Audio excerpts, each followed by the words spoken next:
adjust this a little bit here. A little more, right there. Haven't done this in such a long time. I had to relearn how to do it. Welcome to the live stream. This is Harvest 2024. Haven't done one of these in a while. I know, it's been bad. So, anyways, real quick, my name's Nick Welker. This is Welker Farms. We're based in north central Montana, and we just started our yellow pea harvest. And I haven't done live streams in a while. Been a long time overdue. Hey guys, welcome to the channel. So hopefully I got it set up right. They've changed a couple things on the app since the last time I did it, so I had to reorientate myself with the new orientation. Got a combine coming my way. 1 second here. I'll flip the screen around on you guys. Let's see if I can do it. There we go. Literally the exact time I go to drive to the field, my dad's coming back with his combine. And we have a bunch of trucks parked in the way. And there's no way to get around this other than driving through the winter wheat field. I don't know why he's come back. He must have broke something. So. I'm gonna grab my lunch. I'll be right there. Okay, sounds good. That answers it. It's a lunch. He needs his lunch. Okay, all right. Let's go back to me for a second. All right, there we go. I have a phone mount. Hopefully it's in a good spot for this to work. So I'm heading back to the field. It's right next to our farmyard. We were just out there getting the combines dialed in, calibrated, everything lined up. And so far, everything's working pretty good. There was one major mistake that we made. I'll show you guys in a second. Could have been preventable. Kind of funny. It'll be more funny when it's cleaned up. But it's, yeah. I should have known better. It's one of those mistakes that I literally thought in my head, I probably should make sure that this is this, and so we don't end up with that. And, well, yeah, it was exactly how I thought it was. So, I'm also wearing a headset, too. I wonder if my audio is coming through that. I haven't actually even checked to see if you guys can hear me okay. All right. Just do an audio check here. That's muted. Can you guys hear me okay? In the comments, just give me a thumbs up. Say yes, you're good. Loud and clear. Roger, roger. What's the vector, Victor? So it's okay? Good? All right. I don't know if the audio is coming through my headset or the phone, so sounds good. Awesome. Oh, good. Well, we'll see how it changes when I go outside. All right. Oh, I can switch my other cameras too. Cool. Good deal. All right. So we're in the pea field. Lentils are over here. They're getting really close. I got to desiccate them here probably tonight or first thing in the morning. There's the beautiful 377 peat that we just got done working on, and it's awesome. But I'll show you guys the mistake. It's a rookie mistake, I know. If you can see it already, spot it out. Let me know. Can you guys see the mistake? My huge mistake that I made. I was flying the drone when it happened. Okay, first dump in the truck. Can you see my mistake? Is it clear now? I know. I thought, okay, brand new trailer. I should probably make sure the gates are shut all the way. The front was shut. Dad dumped in that. I dumped in the back, and that's what happened. I know. I'll accept the blame for that one. My bad. I'll get a shovel. We'll clean it up later. Sounds like going through a tunnel, but you can hear me. Okay. It's probably my headset. I really wish I could hear this audio. I could try switching audio to the phone. It's probably a little better quality. Let's get up here and I'll mess with that. We'll get back up to my field here. Galloway pigeons. There we go. All right. So far the peas are coming in about what I thought they would. Good. Last year we did a lot of 10 bushel peas, 11 bushel peas. This year, so far, this field's running about 15, 16. So that's an improvement. All right, let's throttle this back. Let's shift her into second. Second's our harvest gear. Let's see here. If I turn off my Bluetooth. Okay, I just turned my Bluetooth off. Let's see if you guys can still hear me. This is now not my headset. This is now hopefully my phone audio. If the audio went dark, let me know. There's no mic volume level on the screen here. All right. No change of sound, all good. All right, good. Well, then it must have been just the phone audio. I'm gonna turn off my headset here and pull this thing off my head because there, that's better. All right, so let's get rolling, and then we'll talk. There we go. All right. So first thing, I'm just gonna put the header down a little bit here. Separator on. That's the combine, rotor, fan, sieve, all the good stuff. Engine's idling. Put the header on. That's everything you see in the front. Throttle her up. Double tap my GPS button so I lock on. Supposed to lock on. All right, didn't lock on in time. Let's go back. One more time here. All right. So locked on. Yes, it is. Just need some time to turn. Okay. Return to cut. Drop the header down. Should automatically go to my preset height that I've set. GPS is locking on. We'll go about 3.5 miles an hour. That's what I'm looking for here. It's bouncy, I know. There we go. All right, we're rolling. I think everything's good so far. 1 bushel, 7 bushel, 8 bushel, 11, 14, 16, 18. I'll show you what we've done so far. So we've averaged about 16 bushels. I've harvested, it doesn't say on here how many acres I've harvested so far. 222 bushels. This thing is bouncy, I know. All right, here we go. Okay, 19 bushels right now is what we're running. Now that's not 100% calibrated, so that could be off a little bit. I don't know. We'll know when we get the field in, then we'll know the acres, and we can take the bushels harvested divided by the acres, and we'll know exactly what our yield was. But for now, I mean, if the moisture's dialed in, it probably is not bad. Do I have my drone with me? Yes, I do. It's right there. It caught the spill live, so that'll be in a future video. My grain spill. Peas on the ground. Oh man, what would be a good yield? A good yield for us would be 30 bushel for these peas. 30, 35, that would be awesome. We definitely droughted this year, and we're running about, well, right now about 15, 16. That's not a good yield for us, but considering last year's yield, that's a good yield. I'm killing flies. Apologize for that. I don't like flies in my cab, and where'd he go? He was just there. There he is. I had my door open. Get him. Oh, they're all over the place. Get him. There we go. All right. So yes, but no. If we average 15 to 20 bushels an acre with our peas, that would be phenomenal. That'd probably be our best yielding crop. I just don't know if that's going to happen, but we're hopeful. We are definitely hopeful. Last year's yield was about 9 to 10 bushels an acre. So this is definitely a good start. I notice my camera doesn't let me do the wide angle front facing camera. I'm trying to figure this out. What's this one do? Highlight. No, we don't want to do that. At least 1 minute. Okay. If I rotate camera, goes to that one. Does that just flip it? Interesting. Okay, let's go back to here. There. That zooms in a little bit. All right, so it uses my 2 front cameras. I want the other camera. All right, how's Father Welker? He's good. He's in the other combine.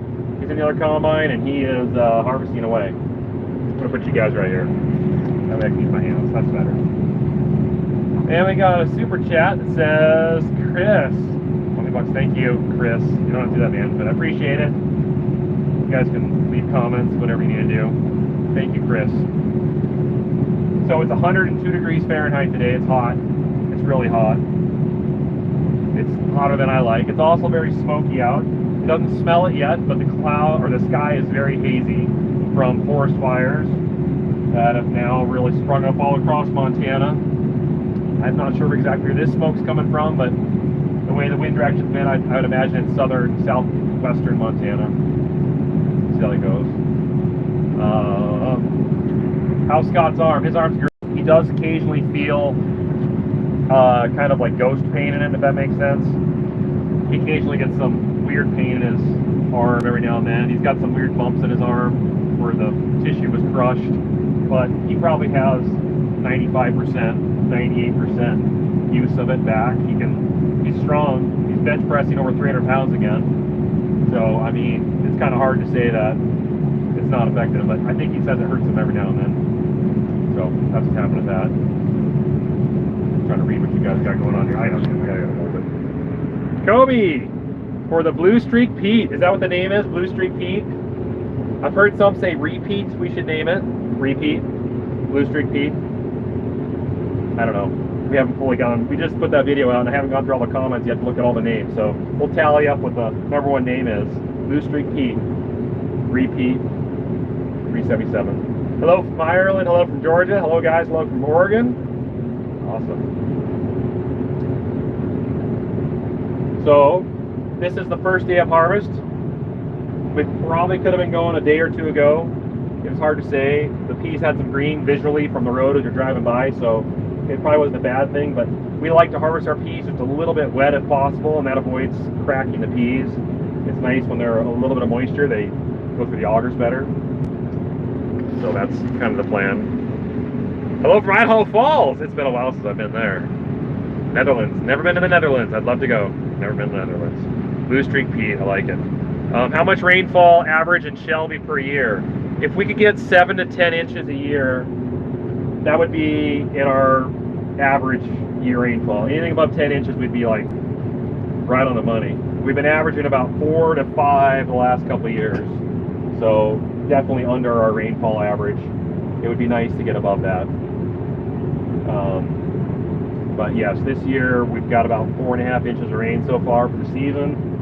And a lot of that wasn't during the growing season. The hard part this year was we had no submoisture because last year was so dry. We didn't have any rain last year in the fall. We had very little snow, so there just wasn't much in the ground to start the year off. And then we went about a month without any rain in May into June, and that really stunted the crops and put them in drought mode. So that's what really set us back. But, you know, we don't know until we're in the rest of the crop. Ruling's out. Hello from Australia. How long will you keep your big bud, if that's what you said? We got 4 inches of rain this week. Oh, I know. It's nuts. We live in different worlds. We'll keep our big buds probably forever. Unless we have to absolutely like get rid of the farm, then we'll probably get rid of the big buds. But yes, these are yellow peas. Let's flip over to the action camera here. This is a 40-foot 2152 header. It's got a cross auger in it. That's this little auger right here that's running down. Wow, 48 months. That's awesome. Okay, we raise the header up. We're at the end of the field here. All right, so we're in what's called the headland. The headland is the end of the field. We're going to turn around. So I raise the header up, kind of spin around here without going onto the county road. Don't take anybody out. Double tap my GPS button, lock on my line, press my header button, return to cut, drops my header back down. It finds its spot that it likes. It actually pushes the header into the ground and feels the resistance in the hydraulics, and then takes the feeder house and starts leveling the feeder house out how it wants to be. How's the bushels per acre running right now? Well, we're 0 because we just turned around. We'll see in a second here when it gets up 8. It's going to go up to about 15, 16, 12, 13, 14, 15, 14, 15. So about 15 in this area right here. You know, over there it was doing for 20. It depends on the field. Obviously, because of a dry year, the low spots do better because the water sits more. The high spots do worse. Where's the market for these yellow peas? These yellow peas end up typically in animal food. It all depends on your buyer. The market for yellow peas is pretty consistent as far as the price goes, but some of these peas, depending on where you sell, could go on a ship and end up overseas for human consumption in Asian markets. It's high in protein, 26-28% protein is what they say, so it's actually a pretty healthy crop. It's just a matter of what do you turn it into to eat. You know, I don't think they're the yummiest thing, but they've got ways of turning it into some type of flour and then supplementing it for maybe, I don't know, nations that don't have access to high protein beef. The other thing is animal feed. You know, everyone wants that protein in their dog food, so yellow peas make great protein for dogs. So they take a bunch of bacon grease and pig fat and who knows what else and mix it up with some yellow peas, ground up peas, and feed it to your dog, and bam, dog's got protein. Are yellow peas GMO? No, they're not. They're not genetically modified. There's not much we do to them. We didn't even fertilize this crop. All we did is put inoculant down at them. That's basically natural organisms. It's a peat, potting soil full of organisms that we put down with the seed. We didn't even treat the seed. The only thing we did do to the seed that maybe isn't real conventional, is we did spray them with two herbicides. One was pre-emergent. We put that down right after we seed them, and that prevents the weeds from coming up. If we didn't do that, I will tell you right now, this here would be a giant mat of green kochia, and we would be struggling to get it in the combine, and our yield would be cut by 80% or more. It's absolutely amazing how much weeds are out there that are stopped by that pre-emergent herbicide. The second herbicide we use is clethodim, that's what it's called, and that takes care of the grasses, the cheat grasses, the wild oats, the volunteer wheat, and that we spray right after the peas come out of the ground. Right when they come out of the ground, then we spray that. After that, we don't put any more herbicide on it. It continues to grow, and if all goes to plan, it ends up in there, looking like it does right now. How's our fan doing here? So I got the rotor at 350 RPM. That's what's doing all of our threshing. I take that back, actually. Your feeder house for peas, because the pods are so fragile and they thresh so easy, most of the threshing happens as it goes up your feeder house into the combine. But the rotor just kind of helps separate a little more. Then the fan helps blow all the chaff out the back, all the light stuff you don't want. Running about 15 bushels a year. I have this moisture, I don't trust that because it's not calibrated, so don't know if that's accurate or not. We're only using 55-56% of our engine load. Normally in a heavy crop you'd be at 100%, and that's where you kind of want it. But we're just not pulling enough product through the combine to get 100% engine load. What are we at here? Coverage, here's what we've done so far. Dad is on this side. These combines are equipped with AFS Connect.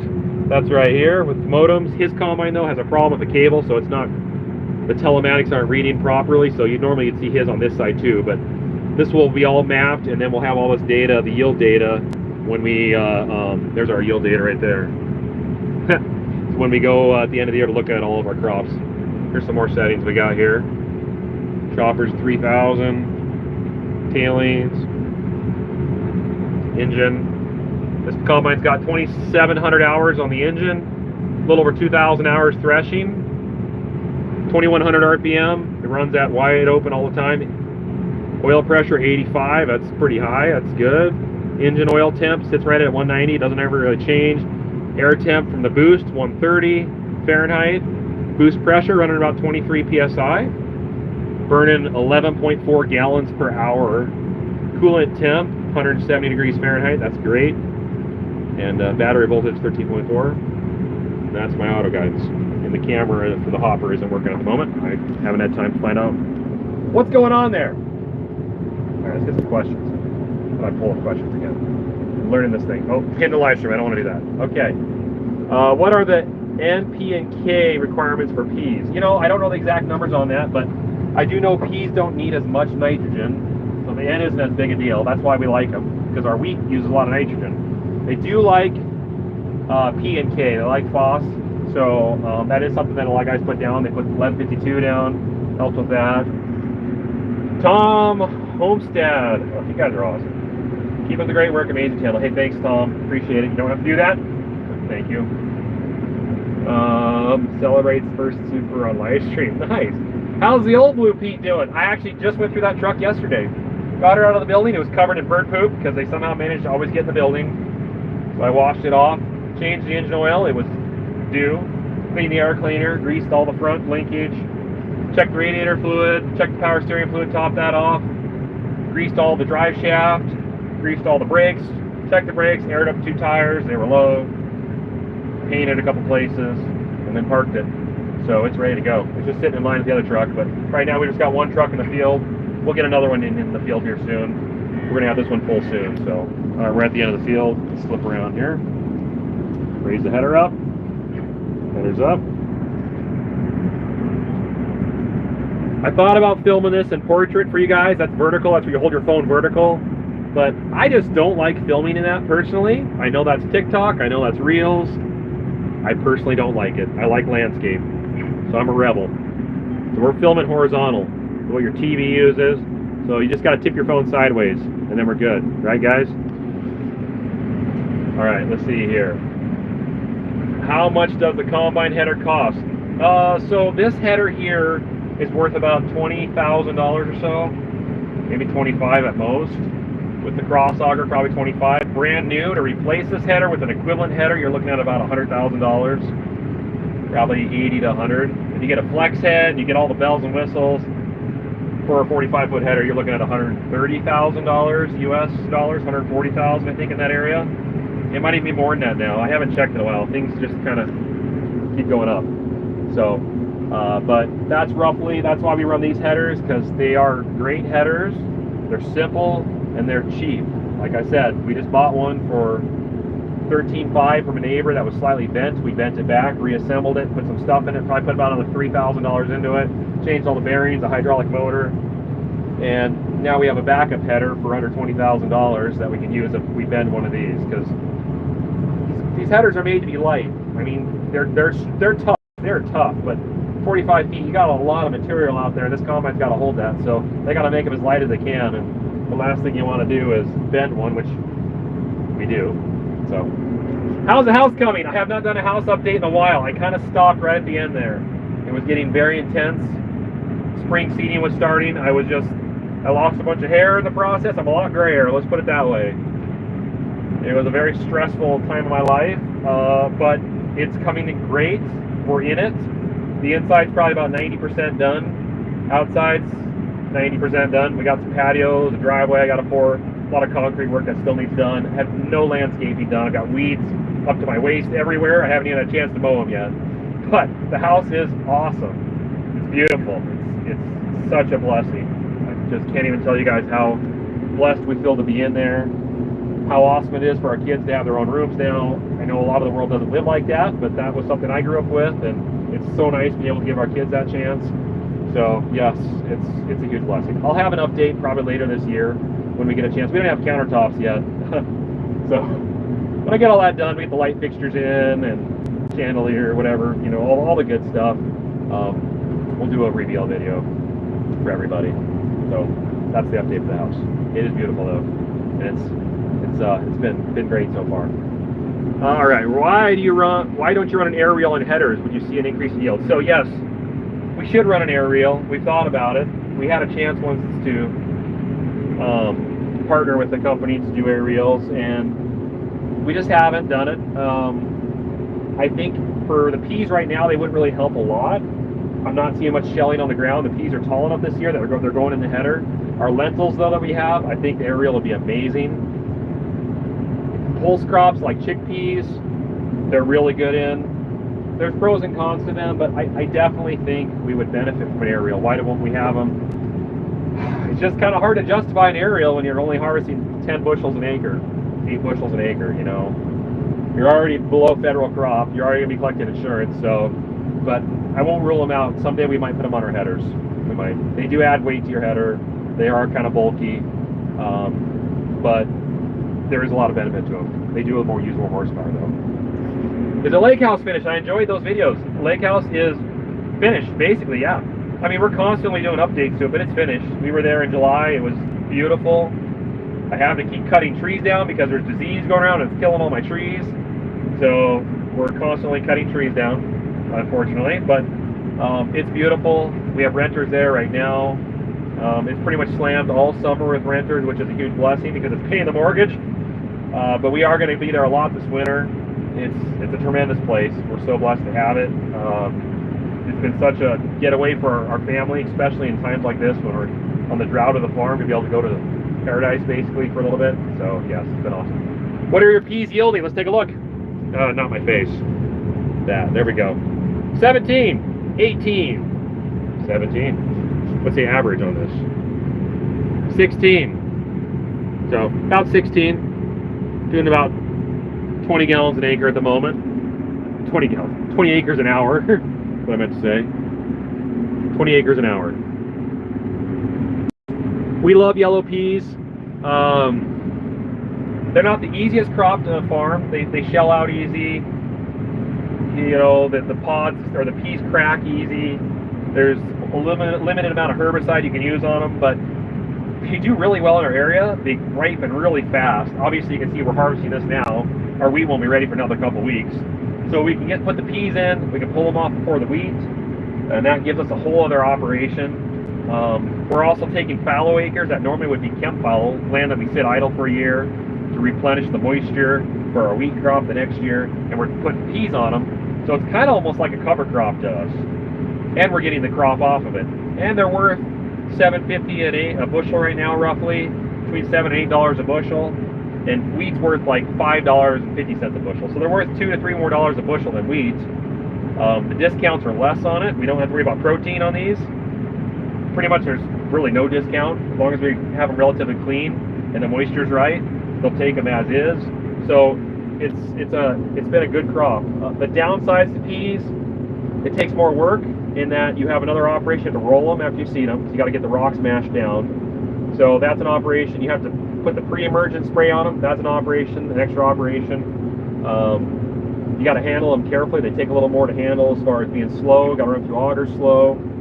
The other downside to them is they don't leave much stubble. I'm at the end of the field. Spin around here. They don't leave much stubble, so for winter your fields don't hold snow as well. The snow blows off because the ground's pretty flat. But we've determined that the benefits outweigh the negatives. The other really big benefit to it is the nodulation of the root structure of these plants. They're a pulse crop, so they actually nodulate, which actually what it basically means is they take nitrogen from the air, they nitrogen fixate, they pull it down through the plant material on the surface and put it down in the roots, and then it's there and it's usable for the plant, but it also stays there for next year's wheat crop, which means we don't have to spend as much on fertilizer the next year to grow our wheat crop. And wheat likes nitrogen, so it's kind of a win-win. So we're sort of helping our ground for the next year's crop. The downside is we're pulling moisture out of the ground that would have been there for the wheat crop. So we are hurting a couple bushels an acre of wheat, but we're saving on fertilizer. There's a whole bunch of pros and cons. So I hope that answers your question. Big win-win question there. That's how we do it. We've been doing them for a couple years now, and they can actually yield pretty well. Howdy from Harrison County, Ohio. Oh man, Ohio. It's been a while since I've been there. I wish I could go back and go to Cedar Point. That place is awesome. How are the May West pads working? I think they're working great. I haven't gone down and looked at them yet. I mean, the header's sliding. All these years we've ran without them. I don't know why we didn't put them on sooner. So yes, I conveniently am wearing a May West hat, surprisingly right then. But yeah, no, we're happy. So far, so good. 100 degrees Fahrenheit outside. Yes, it's hot. It's hot out. It's not humid. It's hot. Very hot. I'm not used to this. I don't like sweating.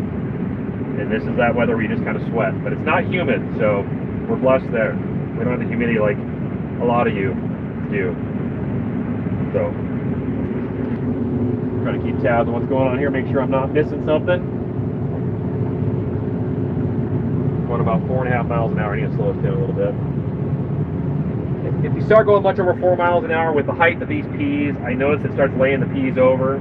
The sickle, the cutter bar, the knives that are doing the cutting that chop the stem can't quite keep up, and it starts to drag the peas, and then you'll start to lace them over and you'll lose some pods. So 3.5 miles an hour seems to be about the right. If the peas are taller, you have a wet year and they're taller, they lay in the header easier, you can go a little faster. But then there's also more material feeding in your header, it's a little more difficult to push through. Oh boy, there's a bunch of comments I missed. Hello from Yarmouth, Nova Scotia. That's awesome. Is that pronounce that right? Yarmouth. How long have I been harvesting today? Just a couple hours. We just started. This is the first field of the 2024. First field. It's averaging probably about 17 bushels an acre.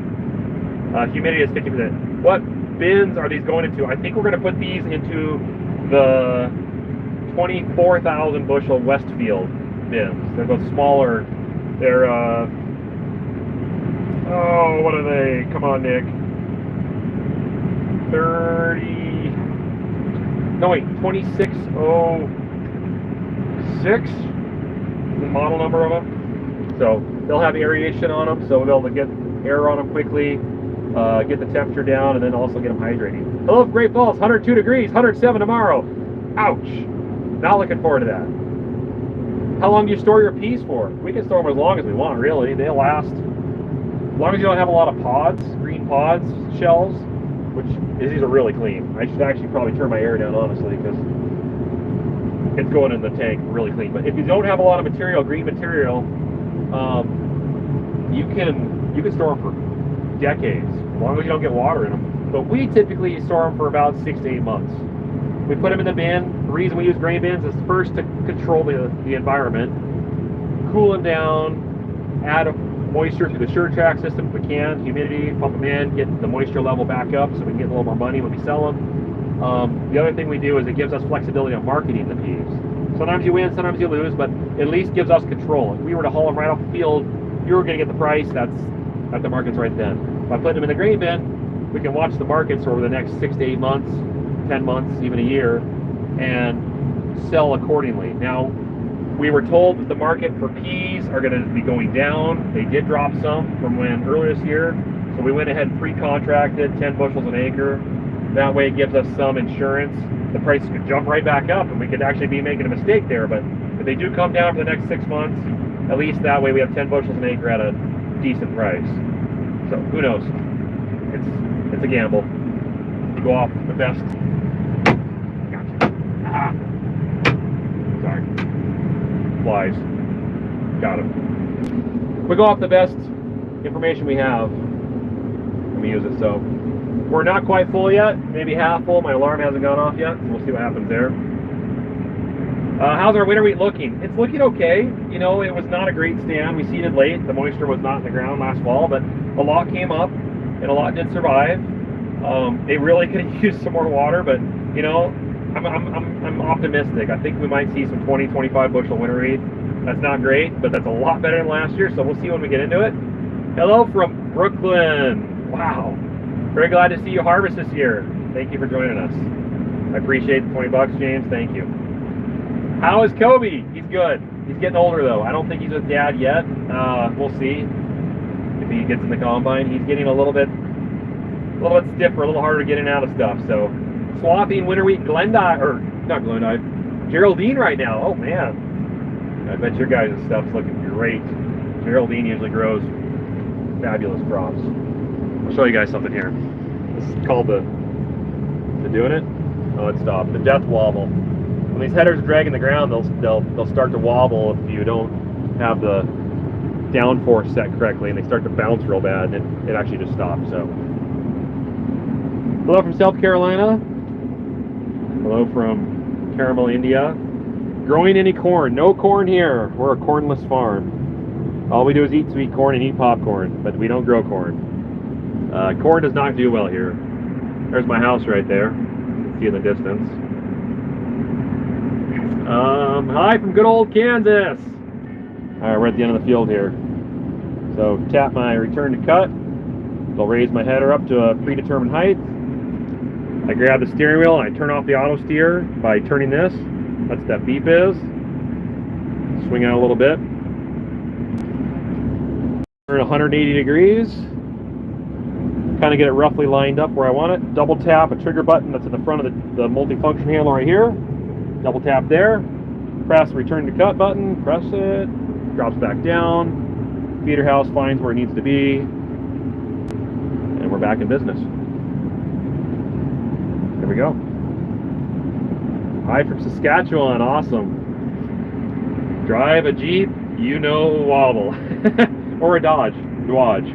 Or a Ford. Fords do it too. But Dodges are notorious for that. Did you try canola? We did not do any canola this year. We were just not very optimistic with the moisture conditions, so we decided against canola. So we did drought crops like lentils and peas. And of course wheat. Hey Nick, can I come drive truck for you if I want? I've been there before. Oh yeah. Well, we don't have a lot of truck driving this time. Wiggles is coming. He's not here yet, but he'll be driving truck. Because our yield is so low, the trucks don't do much. So you'd be just sitting in a hot truck. But yes. They're getting all this smoke we're sending down there. Yes, we are. You can kind of see it. I don't know if I can zoom a little bit. Doesn't do a whole lot of good. There's the small town of Shell. Yeah, that's terrible. I'm sorry. I can't hold it steady. You can kind of tell. There's definitely some smoke. So, hello from Africa. What time is it in Africa right now? It's got to be late or early in the morning. Nick, hi Nick. Best of all luck this season. Watch your episodes. Kind regards from Mick from Ireland. That's awesome. What I love about live streams is we get guys from all around, guys and girls. AJ Deer's here. Hey AJ, been a while. Been a hot minute since we reminds me of the old days. I know AJ, hasn't time flown? AJ's been with us since like, 5 or 6 years ago he's been watching. Good old AJ. Thanks AJ. Good to see you, man. Hope you're doing well. Everybody just gets bigger and older. New Welker Millennial videos make a great day. You watch that Millennial stuff? Can't believe you. He stole this combine from me, you know that, right? You can't trust the guy. I wouldn't trust him. Arm's length. Hey Nick, can you say hello to my boys in Noah and Caleb? Noah and Caleb. Hey guys. Got a buddy seat for you right there. Except for my kids have it reserved. In fact, actually, I got a message from my wife saying that the kids are glued to the windows right now, begging to come on the combine right now. But I chose you guys over my kids. That's the kind of dad I am. Is that good or bad? They'll get their chance, don't worry. I'll get them in here. Plus, they'll probably bring my lunch too, so it's a win-win. We'll get them in here. Just got on, what's it yielding? Let's update. Oh, hey, look at that, 20. There we go, 21. Are we going up our yield better? Is it 17 now? 16, averaging 16 in the field right now. 20 bushels an acre right here. I am pleasantly surprised with the yield. We didn't know what to think. They were really short. The peas were really short. They got droughted for about a month, and it told the plant goes, hey, I'm running out of moisture, quick. I can't grow very tall. We're going into drought mode. The plant turns itself into a drought plant and goes, all right, I'm not gonna grow tall. We're not gonna grow a lot of leaves. We're just gonna do what we can with the moisture we got, okay? Well, then it stayed really cool, and the flowers, they flower. Every flower turns into a pod of peas. And it flowered well. And flowers don't like heat. And it was barely 70 degrees for like the whole month of June. So that was perfect. So they were dry, but it was cool. And then we got some rains at the end of June, right when they were turning the pods, starting to fill the pods out. So the plants were already short, but they had the pods established, and they were able to put that moisture, instead of into plant material, to the pods. So that's why I think we're seeing better yields, even though the plants are like 6 to 8 inches tall. There's 17 bushels an acre coming off this right now. So that's encouraging, that's good to know. I hope that's a representation of the whole farm. This is one field. We've got 1,800 acres to go, 1,900 acres to go. So who knows what the peas are gonna do, the rest, but that's good. Shout out, please. Okay, who are you? Super Robert Wills. You got it, bud. There's your shout out. Now you're going to see about 200 more of these pop up on the screen, and I'm going to have to call them all, right? What's the great yield on peas? If we could get 35 bushels an acre on our peas, that would be awesome. Some guys I know get up to 50 in irrigated ground. 35 would be money. 25, we're happy. 20, it's good. 15, not great. 10, I don't want to talk about it. What color weighs less than blue? What color weighs less than blue? 2? I don't know. I don't know. Okay. Glad to hear getting a decent yield so far. Hope continues. I hope so too. It's not a great yield. I'm not going to say like 18 bushels an acre is like, yeah, we're just going to knock out of the park and buy new combines. But I'll tell you, it's a lot better than 10 bushels an acre. So much nicer. All right. So how is the new house, Nick? And when do you see the last couple videos of the house build? All right. House is great. We're in it. I got really burnt out the last little bit. We started spring farming. I was literally just, to put in perspective the way my day went, I'd get up at like 4:30, 5 in the morning. I'd head to the new house in the dark, have a little bit of light, and I've lost connection there for a second. And we're back. And then at the end of the day, I'd go back to the house and work till dark, and it was just a lot of that, and I just, gray hair. So anyways, but the hard work is paid off. We're in the house. It's beautiful. It's what we dreamed. It's a lot bigger than I thought it was going to be. A little bit,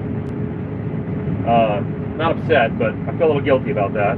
I guess we didn't, I don't know. It's bigger than I thought it would be. But you know what? Now that's built, we've got 4 kids, 6 in the family and a dog, and I think we're going to fill it well. It's going to be a great house for our kids. I can't wait to spend negative 30-degree winters in there, cooped up in that house with kids. Now we have space for them to run and play. I put a pool table in there, so it's going to be a good time.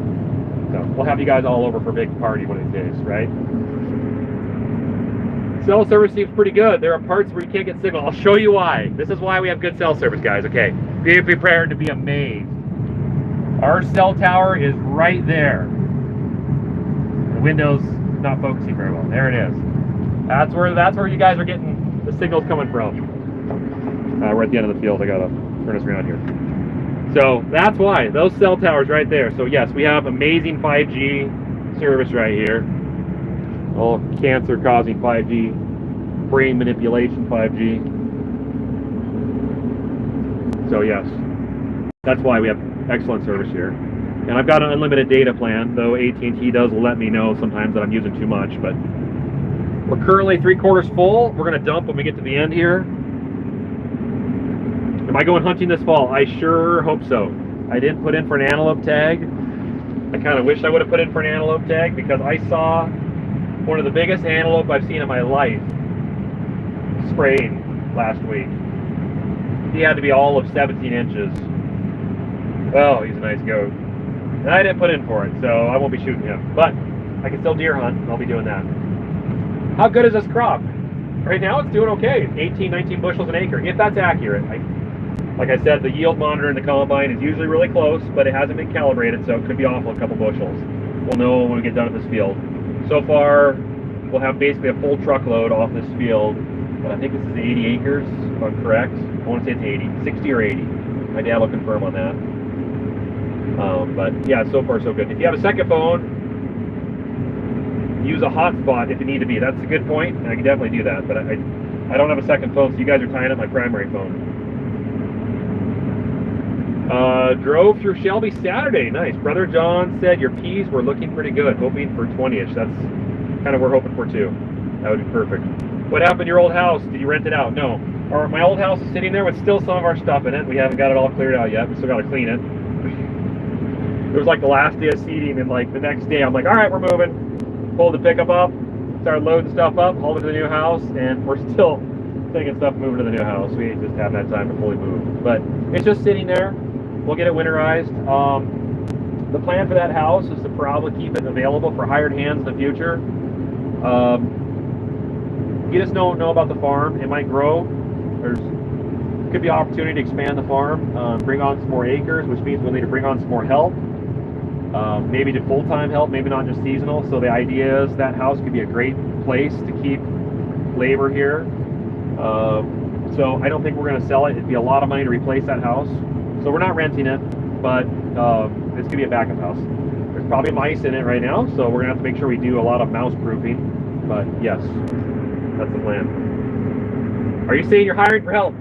Yes, we are. $200 an hour. But then we have a couple fees. You know, you got to pay the water bill, internet bill, gas bill, the food bill, lodging bill, gas or car gas bill, and your shop bill because you got to use the car stuff. And so we'll bring that down to, you know, what is that? $180. Take $180 off that $200 cut an hour. Is that okay? No, I don't know. We might eventually here pick up some help, but yes. Is that Reddit? I don't know, Reddit. How many hours per week would they work? Well, currently I don't keep track of my hours, but I would imagine I'm putting in somewhere around that 40 to 60 hours a week typically on the farm. Sometimes we put in 60 to 80 hours a week. Sometimes in the winter we put in 40 hours a week. But we try to take Sundays off. So I don't know, somewhere in that area. It depends. We'd have to work with whoever we hire. We'd have to figure out something. But I would hopefully get at least 40 hours a week out of a worker. So I don't know. That's new territory for us. So, I don't know. We'll see. Hey, from South Dakota. There is more than that. Yes. How has your truck been running since the engine upgrades? It's been running fantastic. I got a new bumper on it. I ordered that bumper like last year, or right after the deer strike I ordered it. It's a road armor. It's a nice bumper, really nice bumper, but I got it on Black Friday for like half the price. And then they called me like, oh yeah, it's a 6-month back order. So I went ahead and had the auto body put a regular bumper on the front until I got my steel bumper. And then I just sold my regular bumper on Facebook Marketplace yesterday. So got a little money back. But pickup's running awesome. The only downside of my pickup right now, 2 things. One, the EVAP system's still giving me that code. Doesn't affect performance, but I think I need a new canister. I got a leak somewhere in my plumbing. It's not my gas cap. I've changed that. The second thing is the problem is cylinder number 1, I believe. I think it's leaking oil past a valve seal, and it's creating quite a bit of carbon buildup on the spark plug. Not affecting my performance yet, but every oil change or so I got to pull that spark plug and clean it off real well and put it back in. So I put new valve springs in it. So hopefully I'll never drop a valve on the piston. But if I would have known that that was the case, I would have had valve seals ready and changed that seal while I was at it. So at some point in time this winter, I'll use that kit. I'll put it top dead center, pressurize the cylinder, take the valve off, or the springs off, or the valve, and put new valve seal in it. And then hopefully that'll stop, because I'm pretty sure that's where that oil's getting into the cylinder. How many miles are on it? The truck itself has 150,000 miles on it. The engine has about 10,000 miles on it. I just put a new engine in it. It's got a DOD deleted cam, or FM deleted cam. It's got better pistons, oversized pistons in it. Had the heads completely redone. New water pump, new oil pump, new bearings, machined crankshaft. It's new injectors. I mean, it's basically a brand new engine, so it'll hopefully last a long time. And I'm being really good about putting premium fuel in it now too. So, how are you harvesting already? You won't be ready until October. I know. If you're corn country, that makes sense. So yellow peas we seed in April, like the beginning of April. We harvest them in July. And if it's a dry year like this, we harvest them in the middle of July. Let's take a field look here. I'm going to put you guys like this for a bit. That way let's try this. How about that? There we go. That's an action shot right there if I've ever seen one. Oh. Brian Brown is in here? Oh. You guys tell him to get lost. He is not allowed in this live stream. Brian's farming videos. Unless, well, if he shaves his beard, I'll let him stay. Have I been flying much? I have not been flying at all, and I really would like to. But my biennial is not current. My medical is expired. I am due for all that. Here's Dad. Listen for this. There we go. Oh, focus. Come on. There we go. No, don't focus on the window. There's my window wiper. Can I get it?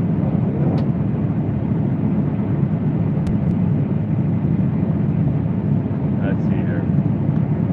There's Dad. He's got Kobe in there. I see Kobe. There he goes. All right, let's dump in the truck. We're basically full. Let's turn our header off. Turn our separator off. Let's extend our auger out. There it goes right there. We're gonna pull up to the truck, and I'm just gonna ask you guys a favor right now. Just don't look underneath the truck, please. Just a favor, just between you and me. I just appreciate it. Don't comment on it. Just don't say anything. Just act like you can't see underneath the truck. That would be great. Thanks. There's no reason for that. Just pay attention to what's going on above the truck, not below the truck. You guys would just kindly... In fact, actually just ignore what I said. Don't even think about what I said. You guys would just... Yeah. All right, let's pay attention to what's going on here. There we go. Ooh, look at that. Got the Montana flag flying. Grain going in the hopper. Definitely not coming out of the hopper. Going in the hopper. Definitely not going out of the hopper. Someone's got to feed the antelope. That's a brand new grain trailer. Brand new Demco, 42-foot steel Demco. And I thought about it when I drove up the field, I should check the gates on it, make sure they're closed. And I didn't. I climbed out, got in the side-by-side, and went back to get the combine. And then I came time to fill, and, well, the rest is history. So, yeah. By the time I was flying the drone, dumping, to get a video for you guys, because I care about you so much. And then my hand's shaking here. Let me get over here a little bit. And, so I didn't see that happening because I was staring at a drone screen. And then when I noticed on the drone, I was like, oh no, I can't hide this. The drone already caught it. So it's going to be in a video. I'll probably make a thumbnail out of it. Holy cow. All right, 1 second here. To help cover the cleanup costs, your rookie mistake. You know the one. Hope you have a better harvest this year. Oh, thank you so much, ES. Wow. Okay. All right, you don't have to do that. I really appreciate that, but you don't have to do that. Thank you. I will, I'll pay leg arms. We'll have him do it, okay? How about that? I'll stop for a second here. Let's go outside for a minute once this is empty. Dad's got the end of the field done. We got to move to another field, so we'll climb out here. There's no reason for me to get back in the field. Well, yeah, he should have the rest done. We're just about empty. Wow, $200. That's awesome. Okay, 1 second, guys. Hang on, Nick. I can't clean the shop, but I can clean the field. Put the auger back. Let's go outside for a second. Parking brake. Hey, Nick. Hey, Jonathan. It's a little windy, guys. I apologize for the wind noise. It's going to be that way while I climb outside. All right. Okay, there's B-spine. Trying to cover the microphones up with my hands. Hasn't been windy at all the last like 3 weeks, and today's a little crazy. There's B-spine. LSW 1400s on the back, Titan tire, Goodyear, and 750 60 30s on the back, 1400s on the front. What I meant to say. Take a peek on the inside here.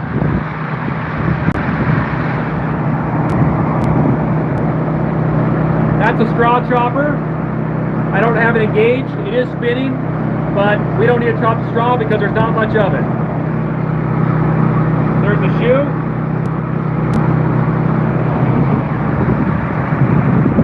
Some belts. We can walk around to this side real quick. This is the straw spreaders. Kicks the straw out the sides. There we go. It's windy. There's the re-thresher. That takes the product that falls down through part of the shoe and throws it back up on top for another chance to thresh, or not to thresh, to clean it. Anyways, clean grain elevator that goes up to the hopper up top. Let's walk over to the truck. Ugh. Need the grain vac. If I had the grain vac, this would be a lot easier. Here's my mess. So here's our peas. Not a lot of green pods. There's one right there. See, that's a green shell. If you have too many of these in your grain bins, they can mold. The peas themselves really don't mold very bad if the moisture's right. But a couple of those are soft, so some of these are about 20 moisture, and a lot of this is hard. These peas are kind of small. They should normally be a little bit bigger than that. They're definitely a smaller pea. That's obviously a sign of the drought, but yeah, we'll get that back in the truck soon. I know. My fault. These pea are yummy. Find another one. Don't bite into a hard pea. Whatever you do, you'll break your tooth. Okay, find another green one here. Come on, there's gotta be green. Those are really good. A lot of flavor to that. Okay. And this over here we just revealed is that budget 377 1999 Peterbilt that we got. So we'll still continue to do stuff to it, but it's got the 3406B cat in it. It's set at about 435 horse right now. We haven't had a chance. You got to take it to a special place and they'll tune it up a little bit. We're going to set it about that 475, maybe 500. It's got a little bigger injectors in it and a bigger turbo. We don't need that horsepower that much. We don't haul very far. We go all downhill, but we would like it set up a little bit. I don't know. Maybe we won't. It wouldn't be a bad idea.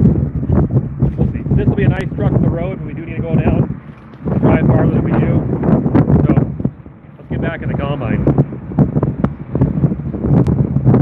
We got to figure out where we're going now.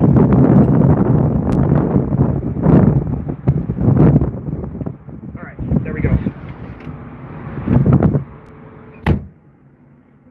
Okay, all right, there's Dad finishing up the last little bit. Let's see here. Where do you want to go next, Dad?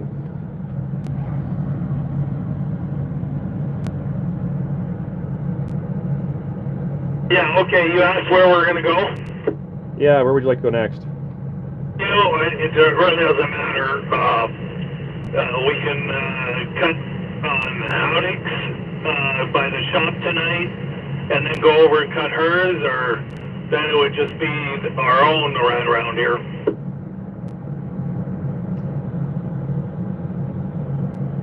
Are you talking her shop? Yeah, well, if you want to cut near the shop tonight, it would be Howdicks just across the road. Gotcha. Okay. Yeah, I could head over there.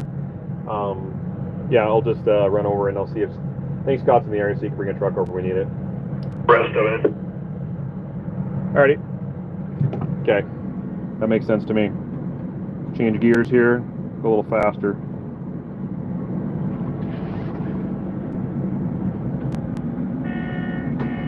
Parking brake. Always parking brake. There we go. We'll leave that truck there. So it looks like we about filled the truck full if you take my spill on the ground, which didn't happen.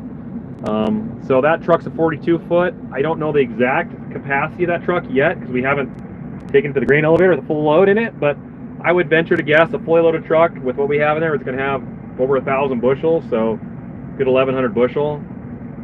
And let's see here 1 second. Is this field 80 acres or 60? Yeah, it's 80 acres east of the shop. Okay, so that truck probably will have about 1,100 in it when we're done, maybe. Somewhere in that area, maybe 1,000.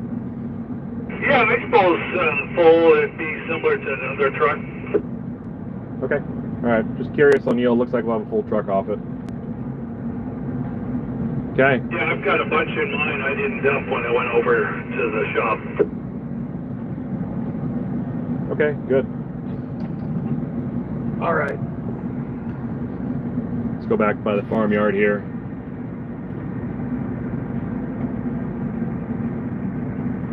We haven't put grain in these bins in at least 3 years. I think we did put canola in one of them. These are aerated, but we just haven't needed to because the last 5 years have been so bad. We got those big bins built and we just aren't making enough bushels. So I don't know about this year, probably not this year, but hopefully next year we'll have enough grain and then we'll fill those up too. There's roughly 40-some thousand bushel capacity here, something like that. So, all right, let's move on through. I know we're driving through our winter wheat. Had no choice. Westfield auger there. Header's too big. A little bit of wheat laid down here is not a big deal. But we'll get there.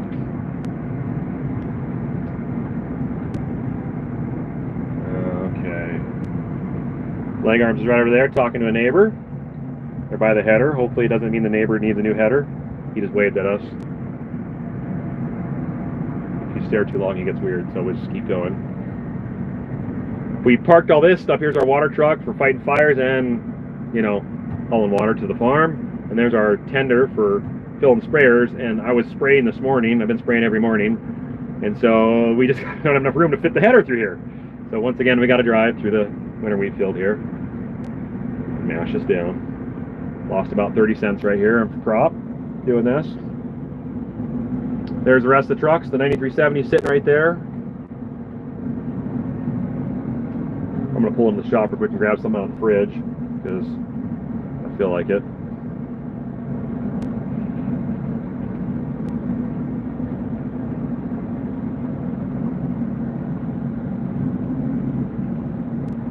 let's see, we got Wiggles Camper over here. He's coming a little bit. That's our buddy that comes and helps us drive Land Roller Big Bud in the spring, or trucks, or he helps run the truck during harvest. Good guy. And he should be coming soon, so we'll be able to use his help when we get going here. Alright, let me stop. Let's go back to second gear. Park. And still in park. Good. Alright, let's go in here real quick.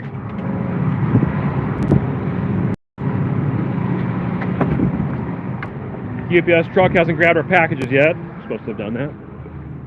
Cell service might cut off for a little bit here while I go in. Things get kind of weak in here. I need, let's see here.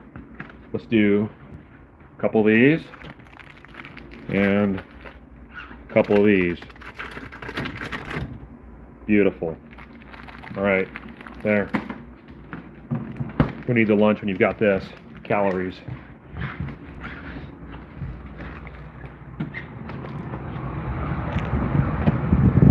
There's Dad, he's just getting out. Let's get back in here. Ugh.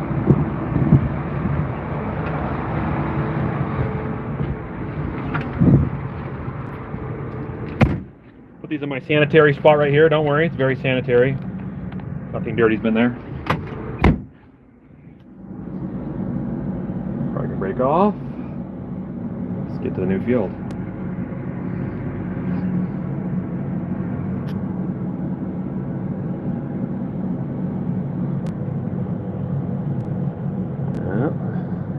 There goes our neighbor. It's a nice pickup. Really nice pickup. All right. So we were done with that field. Let's do a new field. New. You know what? I'm gonna put you guys up here for a minute while I type this in. I know you don't mind. Hang on. We're getting there. Hold on. Here, I'll fix the angle a little bit for you. There we go, like that. Perfect. Okay.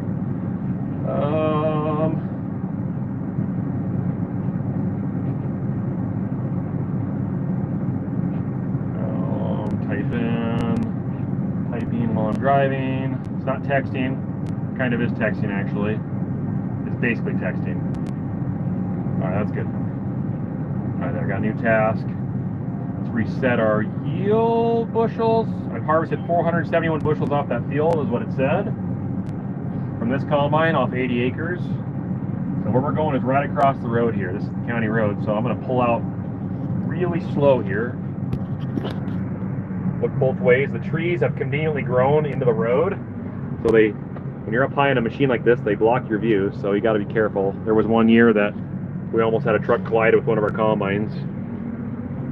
Looks like we got lots of space. Now I'm gonna have to be steering around power poles on this one, so I might have to have the phone down a little bit. So you guys will have to forgive me on that one.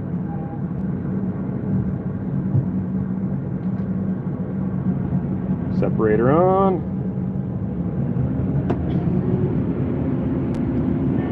Dropping the header down. Actually, let's get a little more up off there. There we go. Put it back down. I'm just going to go ahead and drive.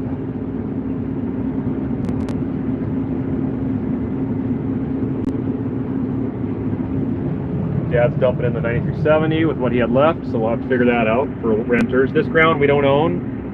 We've leased this ground for my entire life and beyond that. Been in the farm a long time, so got a good relationship with the landowner, and it is right across from our house. So we have to make sure we keep these crops separate, the yields coming off them, so that way they get their shares, because we don't go off cash leases here, we go off crop shares. So some of this, the landowner will get a third or a quarter of the yield. Now with peas, it's a little different because technically this was supposed to have been fallow, so we do a little different rate on that. But anyways, with that said, you do got to make sure you keep your crops separated. There's some Canadian thistle. That stuff's terrible. It really does well in these pea crops. We don't really haven't had a lot of issue with those Canadian thistles until we started growing peas and pulses, and it's amazing. You change a crop and how it affects the environment around you is it's quite amazing, really. It's remarkable. Never had an issue with these Canadian thistles. And then all of a sudden Canadian thistles just start popping up everywhere because they thrive in this type of crop, but they don't do well in wheat crops. So kind of interesting. All right, let's set our remarker. Oh, I gotta set new guidance here. I'm gonna stop quick. Forgot about this. Gotta do a new swath heading. Mark A, set to north. There we go. All right. Okay, now we have a straight GPS line directed north. I'll try to get to your guys' comments in a minute here. I just really don't want to, you know, fold a header around one of those power poles. At least not today. Maybe tomorrow. Not today. I already spilled some grain on the ground, which didn't happen, but it did. So let's not ruin a header. I know we have a backup header, but I'd like to not go down that road. So let's cut these weeds though. So I'm going to swing this header over deliberately, and I'm going to just consume all these weeds right here and make it look nice along the county road. Because the air drill, you can't get that close swinging around all this. But I can get this with a header. It looks nicer. There we go.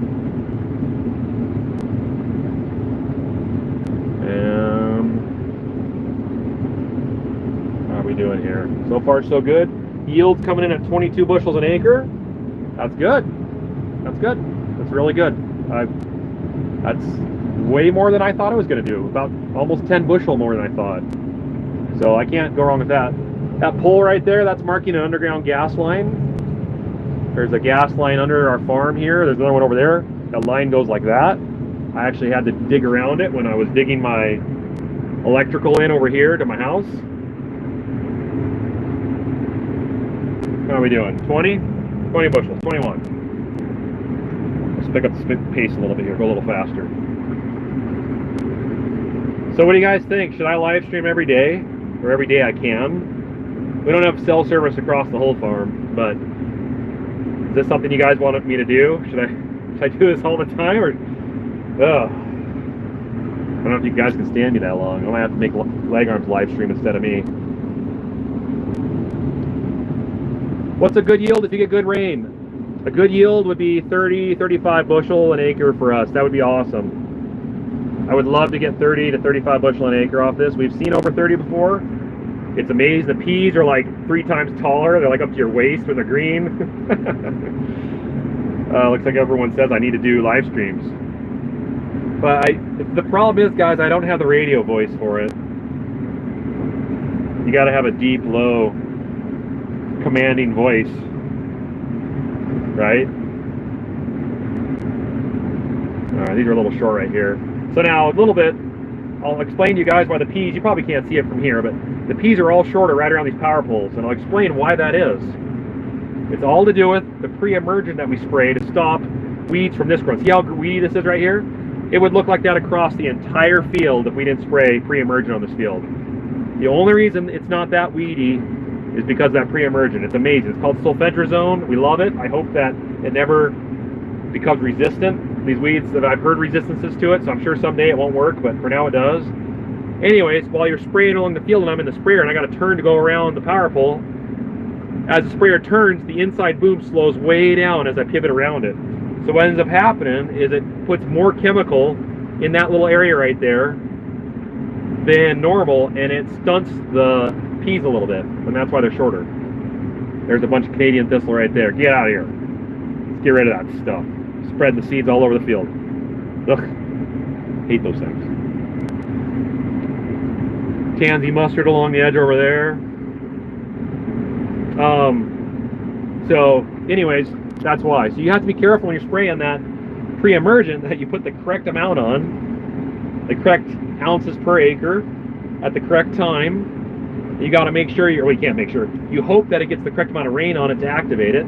You also got to make sure you seed your peas deep enough so that that layer in the soil that has that chemical in it doesn't affect your pea growth. It does a little bit, but if you seed your peas too shallow, they become vulnerable to that chemical and it can stunt them. So it's really remarkable, honestly. This technology is amazing. they've come up with some pretty remarkable stuff. So we're running 17, 18 bushels right now, going about 3.5 miles an hour. We've got three more power poles to go, technically, and then we're home free. So I do have to cut the headland out, and then when I get the headland cut, I can go down the middle of the field, and I can go hands-free instead of steering the steering wheel like I am right now. This is a rare thing. Usually I don't steer the steering wheel. Usually it's GPS, but for these kind of things, you got to hand steer them. Oh, where was those? Yeah, let's see one of these. Oh yeah, that's what I'm talking about. All right, bottoms up. Oh yeah. Yep. Feeling the energy already. Here comes leg arms, the new AF11. Oh man. Let me tell you guys what. The AF11. If you don't know what the AF11 is, you should Google it. Look up Case IH AF11. It is a monster combine that Case IH just announced within the last year, and it is a beast. I have yet to see it in action. I have seen it in person. It's got a lot of really nice upgrades to it compared to some of the generations like the one I'm driving right now. But I've been, yeah, so far I'm excited. Here's some green peas here. This is all green here. How's our engine load? 57, 56, not bad. There's a little washout right here, and the header can't flex to get down in there. So it's just dragging the header on that side and dragging the header on that side, and I'm not hitting any of the peas under here. That's okay, that's how it is. We'll I'll come back with the header and come at an angle, and I think the auto header height's kind of working on it too. Anyways, yeah, the AF11, it's a monster. So I'm excited. I hope someday here soon, wink wink, we'll get a chance to play with it a little bit. All right, here we go. There's our bin yard. That's where the peas are going to go once they're off the field. You should do a farm history video with your dad. That is something that we do really need to do. That would be a great idea. I think just for our own family history to have him. My grandma, we did a video with her a couple years back. We did get quite a bit of information from her and her time growing up here. Unfortunately, her mind is, she's 90, just turned 94, I believe, 93, 94, and her mind is getting weak. So, but we did get her when she was able to talk about it quite a bit, and it was got a lot of really neat stories here, and her talk about life out here on the farm. All right, what's that do? Top chat, live chat. Let's go to live chat. All right. Chat summary. This is what auto-generated equipment experiment. This is what it says on my screen. Oh, where'd it go? No, go back. Oh, there we go. Okay. It says, viewers in the chat are excited about the live stream, encouraging Nick to keep doing it and asking him various questions about his harvest and farming practices.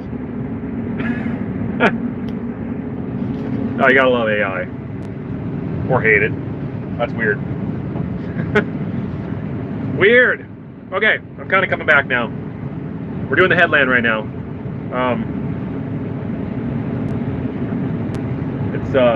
This field's bigger than the last one by a little bit. Well, actually, no, I think it's still 80 acres. But I think this field's going to yield a little better. I'm really curious. It always looked a little better than the rest of the fields from the road, so I'm curious to see the yield on it fully. We're running about 15 right now on the headland. Headlands don't yield as well usually because there's more competition because you double seed. So AI will fool you, yes. AI is going to be the deep fake. That's what's scary, is the deep fake stuff. Deep fake. Where AI can basically generate someone to make you think that they're actually doing something or talking. And it's just going to get worse. It's going to get to the point where there's really no way to know if it's real or fake. So, not looking forward to that. But it is pretty amazing. I mean, I will have to hand it from a technological standpoint, an advancement in software and computer engineering. I mean, you have to say that's pretty awesome. I mean, it's remarkable, but it can be used in so many wrong ways. All right, so peas are a little green here. This edge of the road, there was a little more water along the ditch, So the peas have been able to stand longer. They haven't matured as quickly. They're taller, they're thicker. The yield shows a little more bushels an acre here. They're going to be greener in the tank. Technically, my tailings should probably go up a little bit when that green hits it. But we're just going to burn right on through this. I hear grinding. See the engine load go up? 65%, went up to 70 for a second. It's taking more energy to process that green material because it doesn't thresh as easy. 70, 60. I'm trying to think of an example of that. Oh, I know an example. So like, when you're in your backyard and there's that one branch on your apple tree you don't like, you're like, I'm just gonna break that branch off. Not a very big branch. And you grab it, you try to break it, it just bends, doesn't break, doesn't snap. It's like, okay, you gotta reef on it. And you finally get it off and it's just twist, twist, and twist, and twist. The bark won't break off. You gotta keep twisting it. Finally the bark breaks. But then there's that dead branch that's been dead for a long time. And you go up to it, it's like, snap, pops right off. That's what's going on here. So moisture kind of binds the plant material together and it makes it harder to thresh. So that's what's going on. Here's our spring or winter wheat crop right in front of me. Let's pull up to it. We're going to back up here. We turn. We'll cut back the headland on the other side. All right, let's turn this thing. We'll get a little bit of wheat in the combine right here, not much.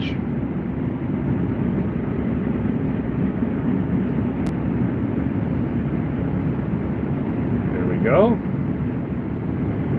How did the boat do? The boat did really good. Only 2 complaints about that boat. One, the steering doesn't turn quite as sharp as I would like. And 2, it needs more horsepower. A little 9.8 horsepower, even with the 15 horse carb I put on it. I don't even know if it did that much. You put a couple people in it, and it struggles to get on plane. So I need to keep my eyes open. I'll probably ditch that little engine and eventually try to put like a 15 or 20 horse on it. That's what it could use. You get a little bit of weight in it. It just can't do it. 1 or 2 people, it's fine. A couple kids, it's okay. 2 adults and a couple kids, it's not going very far. So other than that, it's a great boat. It's been fun. We did get a little use out of it. Any problems with hail so far? We had some very light pea hail come in one storm in the end of or beginning of July, but it was so light it didn't do anything to the crop. So moisture here is a little higher. Definitely greener in the tank, a lot of pods, but this side of the field is like that. I see a lot of green in and out of here. I think once I get out of this headland and get down there, it's going to be better, but this might be too green. We might have to do a moisture test here soon. I don't have a moisture center, so I might have to call my brother and tell him to bring it. But I am seeing more green here than I would like. A lot of pods. And I could probably clean those pods up. Let's push the air up a little bit. Let's bump it up to 1100. I can hear it. A little more. There we go. Alright, so we got the fan running hard now. Jeremy, Wheel Log, thanks for all the work you put in your videos and social media, Nick and Scott, Mr. and Mrs. Walker families. Where'd it go? There we go. I've missed the harvesting live streaming. Thank you for tonight. I know. I was like, I need to do it. I haven't done it in a long time. I gotta do it. Gotta do it. So I appreciate it. That is really green right there. Let me let's get a radio check here. Hey Dad, how's it look over there green-wise?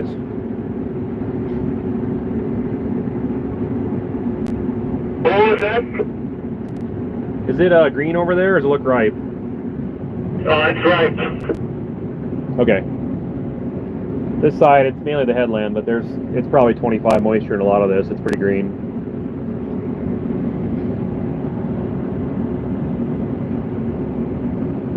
Well, I'll tell you this, I mean, it looks dead ripe where I'm cutting on this hill and this side. I'm sure it's probably green down on that bottom. I'll cut along the east side and see, but it looks green. I don't see any unripe. I'm sure it'll blend if a lot of this is that lower moisture, so, but there's going to be some patches.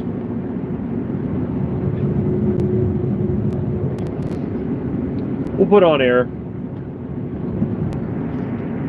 All right, like I said, guys, when I get this headland harvested, I'll switch to auto steer, and I'll have another hand to use. So I'm not steering and holding a phone at the same time, and then I'll be able to focus a little more on what you guys are doing and read your comments more. Because right now, little hand tied, not tongue tied, hand tied. Hard to get me tongue tied. Hi Nick, how are you? Thanks for all your hard work. Tell Scott and your dad said hi.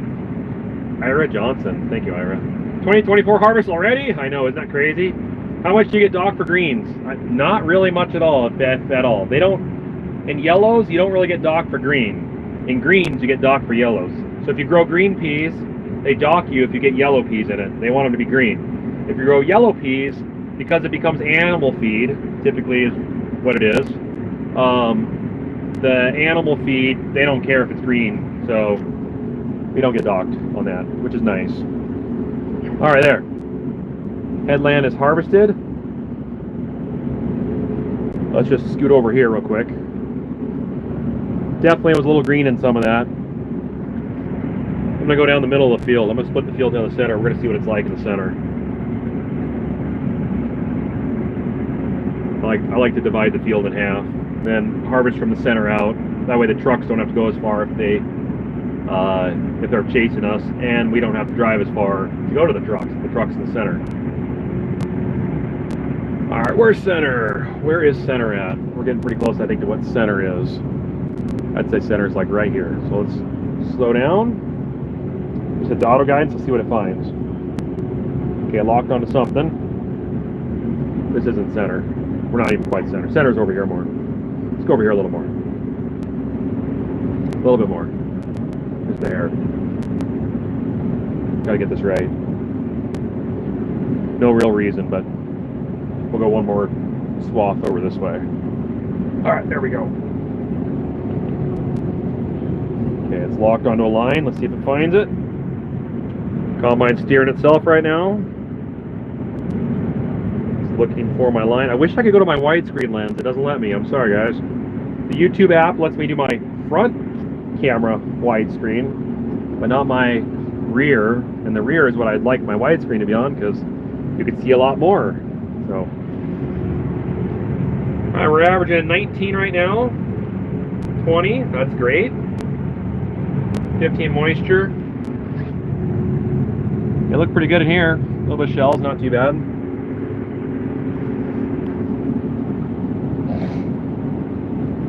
All right. What's the average so far, Nick? Well, this field's averaged 18. Last field averaged 16. So we're moving up. So that's good. Peas might be our crop. Can you do an updated equipment tour? Yes, that's something we'd like to do. I'm thinking after harvest. Poor, average, good crop. I would say below average. Not quite poor, but below average. That move was called Field Assassin. Nice. Oop, come on. Live chat. Come on, chat. Where'd my chat go? How's the grasshopper quantity? I've seen like no grasshoppers. I literally, I'm not kidding. I can't even count on my hand how many I can count on my hand how many grasshoppers I've seen. Like 3, 4, 5 maybe at most. There's no grasshoppers. I have friends that farm eastern Montana and up in Saskatchewan, it's my Canadian buddies, and they have to spray for grasshoppers multiple times a year because there's so many. We don't have any. I don't know. This drought must be somehow hurting them, because I thought grasshoppers thrived in drought, but there's no grasshoppers. When did I fly last? It's been 7 or 8 years. At least probably good 8 years, 7 or 8 years since I've flown. Something like that. By the way, you're not supposed to eat when you're on camera. Especially if you're a politician. Don't ever put food in your mouth and talk on camera. Because it just never looks good, no matter when you do it. Ever. So, for all those aspiring to be politicians, your political career. Because they'll get played over and over again in the attack ads they'll use against you. And they'll make the screen gray, black and white, and they'll slow it way down as you bite into that food and make you look like a pig. That's why you don't do it. Make sense?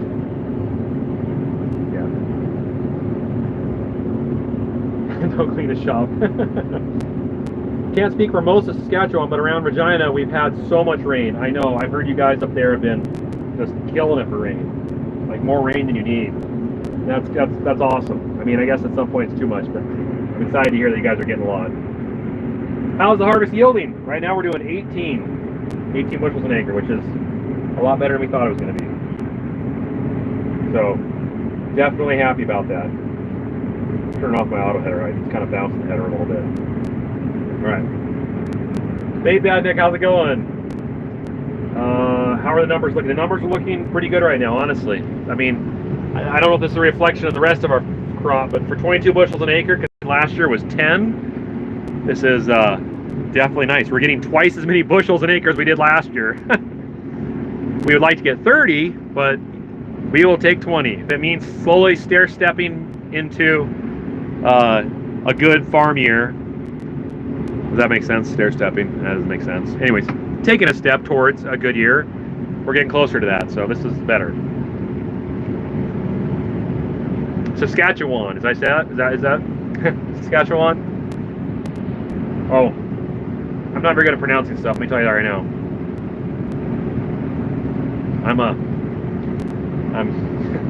But I'll tell you something that's kind of funny. When people come to Montana, they pronounce some of our towns and cities. I get kind of a kick out of it. Not bashing them. I do it too, but like Helena, when they come here, they call it Helena. It's our state capital, Helena. Helena. No, it's Helena. Or Devon. D-E-V-O-N. Devon. Or no, yeah, Devon. No, it's Devon. Not Devon, it's Devon. Or Kevin. K-E-V-I-N. People call it Kevin. It's not Kevin, it's Kevin. Kevin, Montana. Or, yeah, there's a bunch of them. So, anyways, yeah, my favorite. I know. You gotta pronounce them right. Shelby's just Shelby, though. Shelby. So, alright. Where's this chat going? It keeps disappearing on me. It's kind of annoying. Let's go to Super Chat, see if I missed some people here. Alright, Super Chats, people. Did I miss any of these? No, maybe I got them all. Good.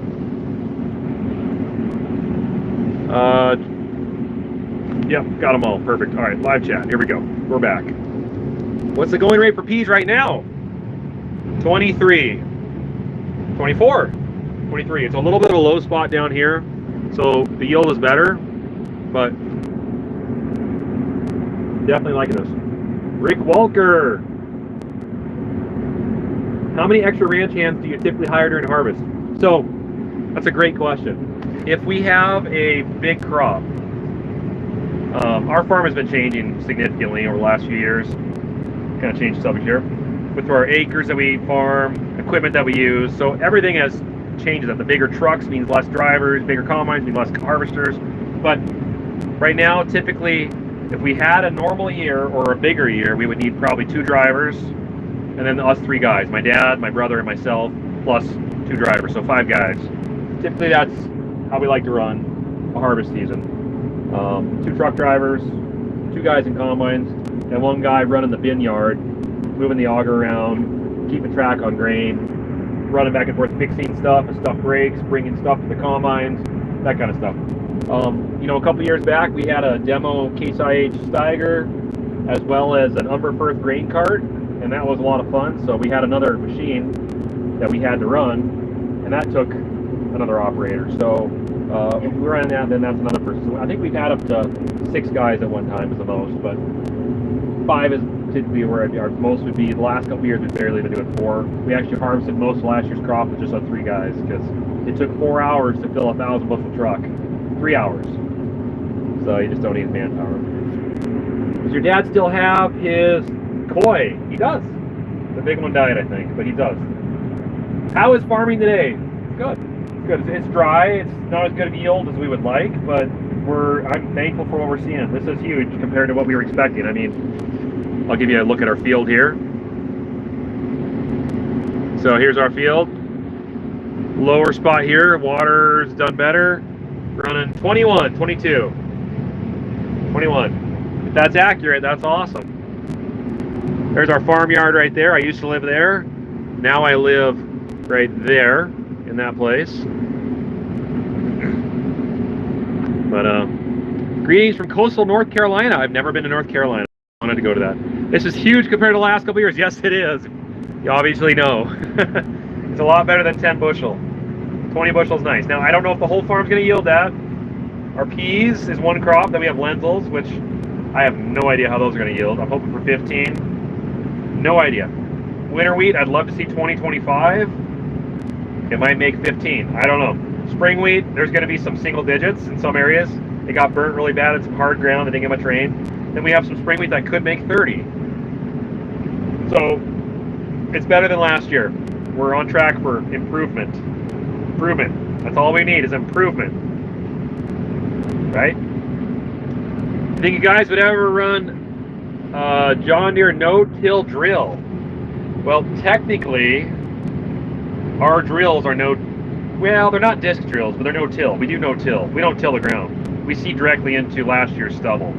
So, technically, we are no-till on this farm right now. And our drills would be, I guess, classified as no-till. They are hoe drills, though, so they do a little bit. We've ran disc drill, case drill before. We liked it. But with these bad years, we just haven't been in a place to be able to make any big upgrades. So we've been able to buy lightly used hoe drills for a significantly less money than buying an expensive disc drill. And that's why we're still farming today in these bad years, is because we make these decisions. This combine's over 10 years old now. It's a 2012, I think. 11 or 12 is what this combine is. What is that? 11, 12 years old. Let me see. Yeah, about 12, 13 years old. It's time to trade this combine off, really. It's got 2,000 separator hours on it. There we go. Sorry, guys. Pressed the wrong button. There we go. 2,000 separator hours. 2,700 engine hours. Not a wore-out combine by any means, but for depreciation purposes, combines at a certain point, their value just goes. When you first buy a combine, is when it does that. So you buy a new combine, it's way up here. Your first year is going to go kunk kunk. You're just going to lose a bunch of money just off the bat. It's just what happens. New equipment does that. So $600,000 combine, $700,000 combine is going to be $500,000 after a year. But then it'll stay there for a while. It'll hover there, depending on how many hours, and it kind of slowly drops. But then all of a sudden you get down to this point where then it just goes back down again. So it's kind of like a parabola, an arch of, or it's the other way around. It's like this, or like this. So you try to keep your equipment so that it maintains its value to the peak point, and then you trade it off towards a newer machine. So we would like to do that, but it's not going to be this year. It'll be maybe next year. Jeremy Mullen, glad to see some nice looking peas. Clean. No, where'd it go? Clean and nice. How's the combine running? I just got home from a long day. Also, a great job on the Pete Pablo. Thank you first for the super chat. Second, thank you. Peas are doing great so far. Combine's running awesome. When I say peas are doing great, they're running 20 right now, so I'm not complaining. 20 is awesome. For the rain that we got this year, for the lack of rain we got last year, if they run 20, that would be a miracle. So that'd be awesome. But yeah, build's running great. And the Peterbilt, minus the grains or pea spill that I did on the back of it earlier, which you guys aren't going to talk about ever. It's running great. What would you trade those combines in on? I was thinking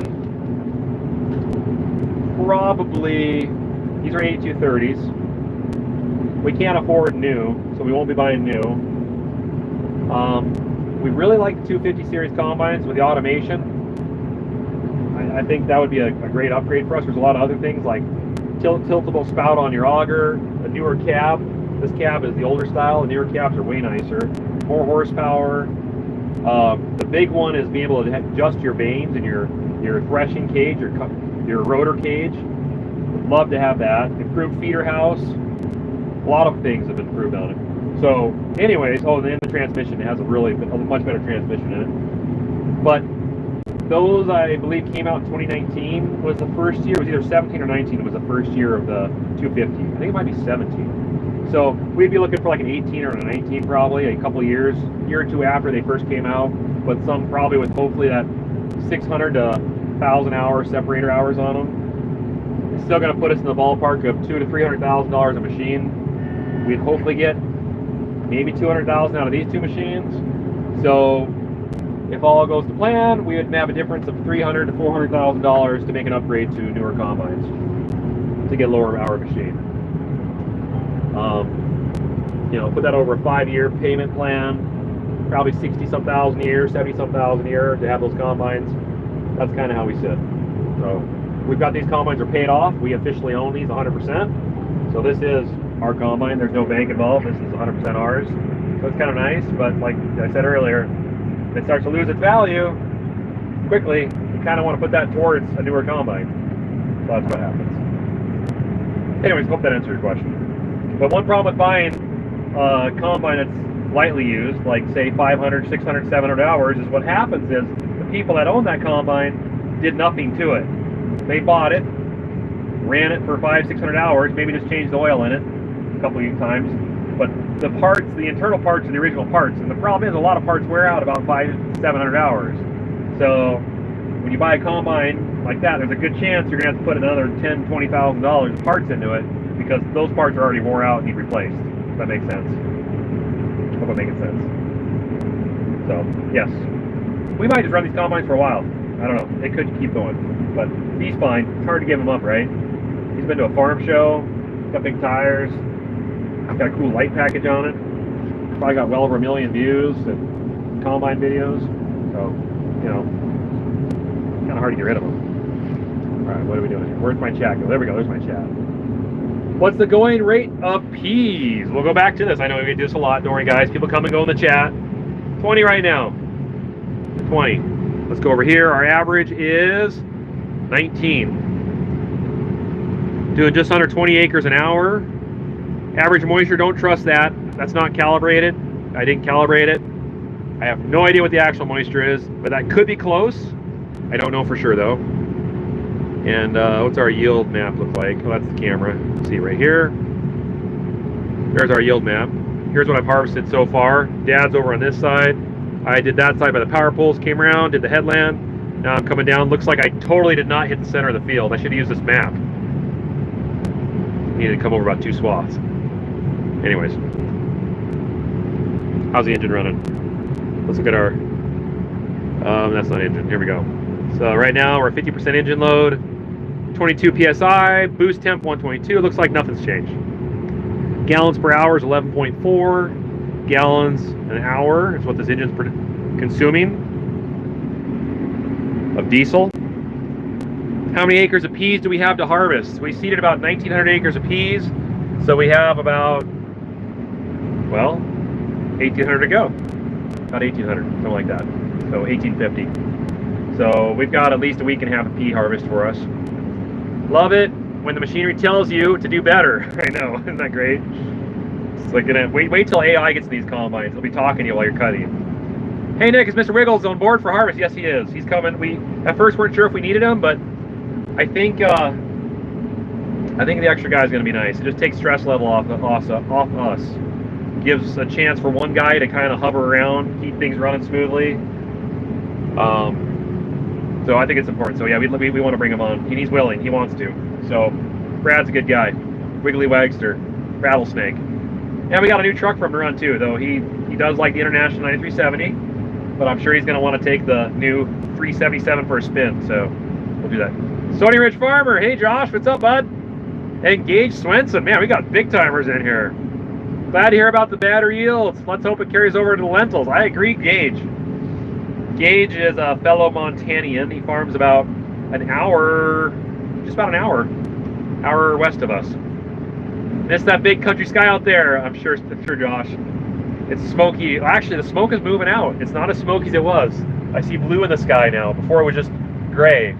We have our fire season right now, so it's kind of gloomy in the sky. So,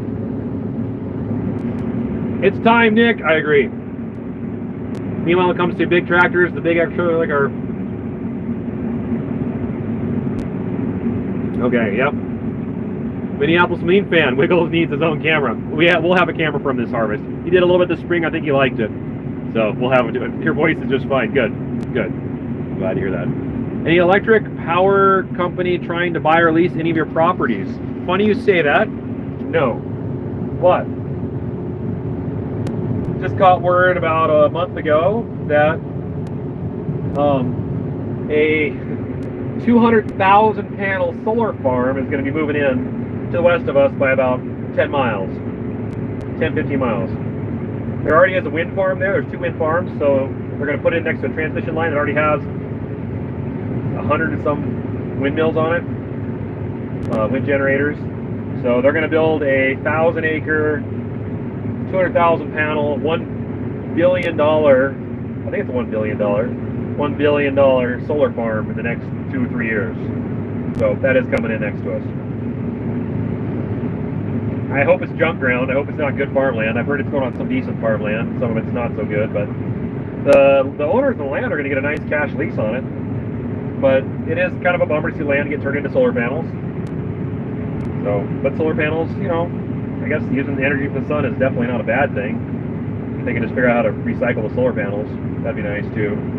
So, anyways, that's what's going on. But no, not on our land. If it's all on junk alkali land, I agree. That's it.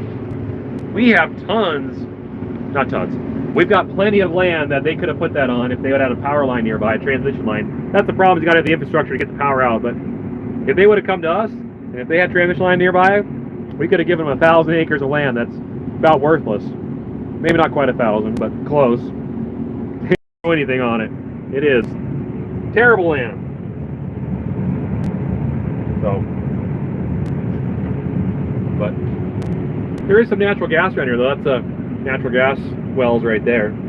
So, does your tractor run on autopilot? So this this combine, it does have what's called auto steer, integrated auto steer. So there's a receiver on the top of the cab. Actually, it's not on the cab; it's on the grain hopper. I can't show it to you, but it's getting GPS signal from a minimum of 9 satellites, probably more like 10 or 11. Just raise this up. And it's using that data to triangulate the location of where I'm at. And then the computer that's on board is then taking that with the measurements of the combine and everything in a well-programmed software, and it puts that into an auto steer, which then drives this combine straight down the field in almost perfectly straight lines. So I just engaged it, my hands off the steering wheel, drop the header down.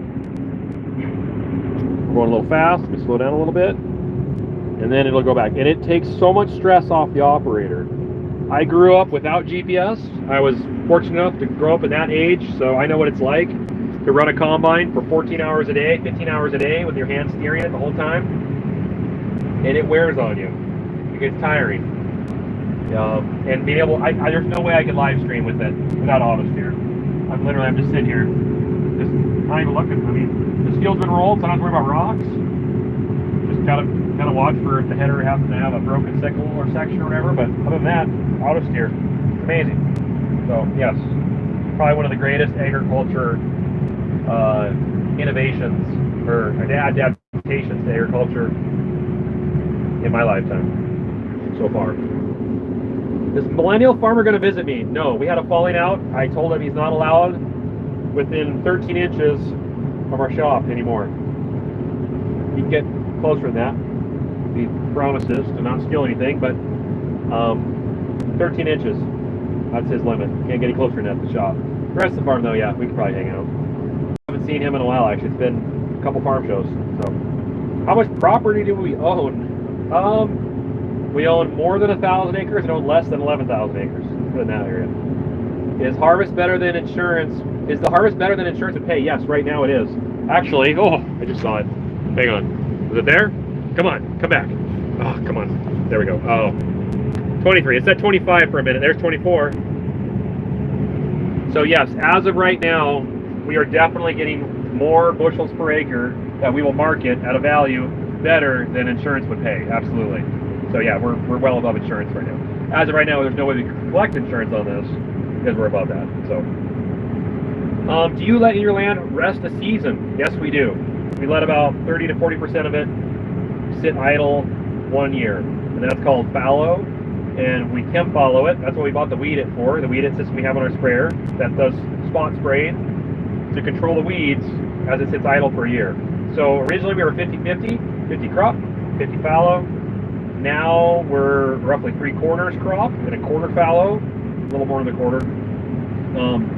And so with the addition of pulse crops like peas, so the peas we use to put on the fallow ground, or the ground that would have been fallow, and it basically is like another fallow year, but the pea root structure is shallow, it doesn't pull as much moisture as wheat does, and it helps nodulate, which adds nitrogen back to the soil, which the wheat loves. So in some ways it reduces your wheat yield, but in other ways it can help it, and it's an extra crop for us.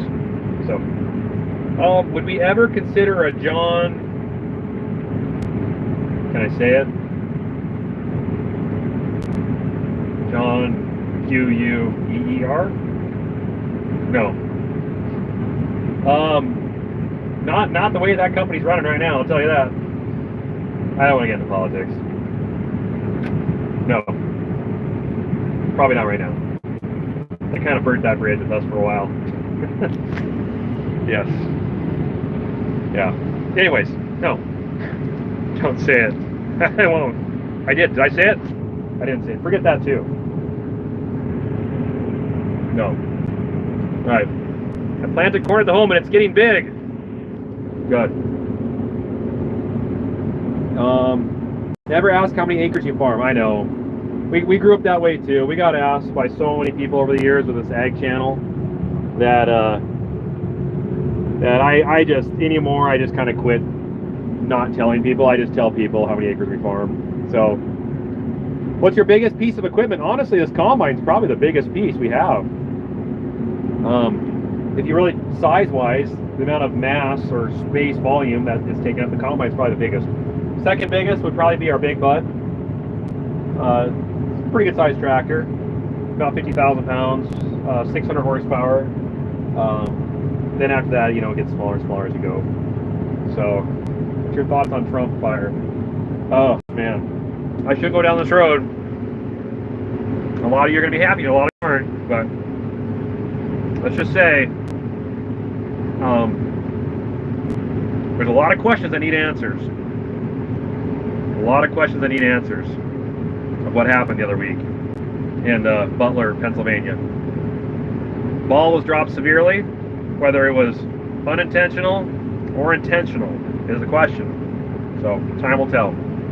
But let's just say Lee Harvey Oswald, kind of leaning towards that a little bit. CIA, President Johnson, shoot her over the fence kind of thing. Thinking there's more to it than what we think. So they're scrambling to hide stuff. But anyways, we'll see. Time will tell. But thank God he's alive. That's all I can say. And I wouldn't wish death upon anybody. If it was the other president, but if it was the current president, and that happened, I would still feel terrible for him and his family, and I would not wish it upon him. So, no, not something I like. I don't like people. Violence is not the answer. Unless it's a revolution and literally it's like life or death for your family or something, then maybe violence has to happen. But besides that, no. But, yes. So, what year is your 8250? It's not a 50, it's actually a 30. And I think it's an 11. This one's an 11, the other one's a 12. So, Ivers Farms has a bunch of case. They do. They have a beautiful farm. Reese and those guys, I only know Reese. I met some of the others, but I forgot their names. Reese is the one I know. Reese, I like Reese. And yeah, they have a beautiful farm. Absolutely beautiful farm. They just bought a 715 Steiger quad track. And they've got a couple 9250 combines, and I wouldn't be surprised if you see an AF11 on their farm at some point.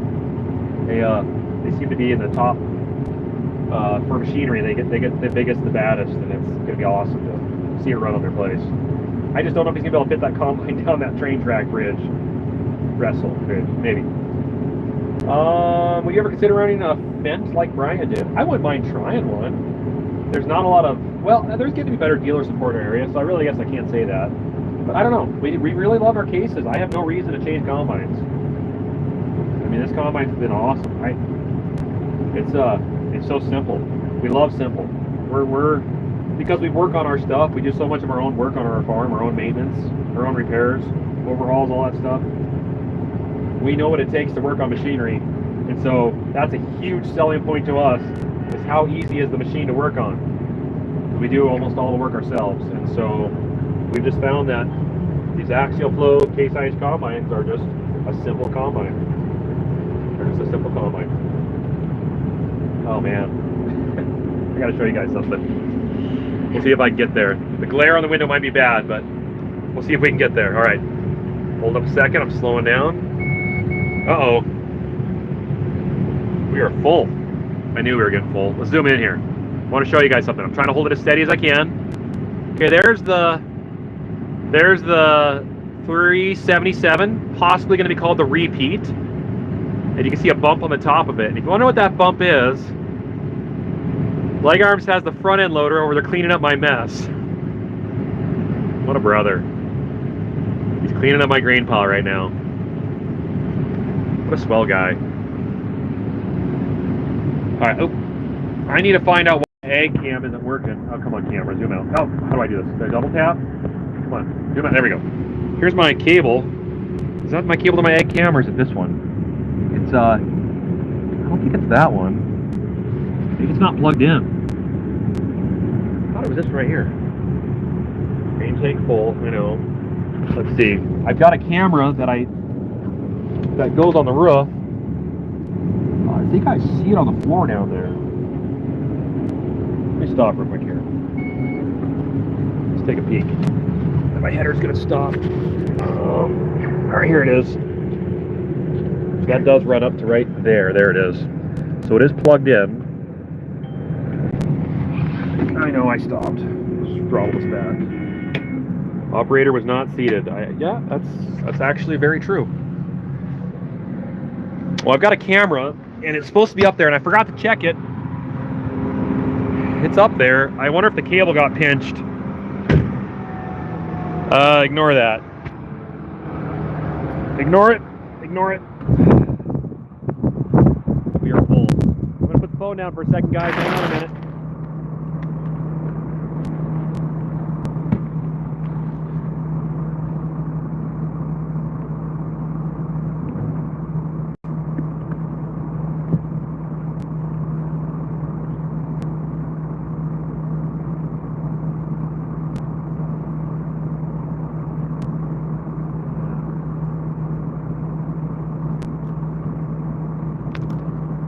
Pretty sure the wire's all busted up down here. That's why my camera isn't working. I'll have to get a new one. There's a green pea right there. Pretty full. That's about to be cap corn. So I might need to drive back and dump this. Oh, fun part. You guys are going to look at the red for a little bit here. Sorry about this.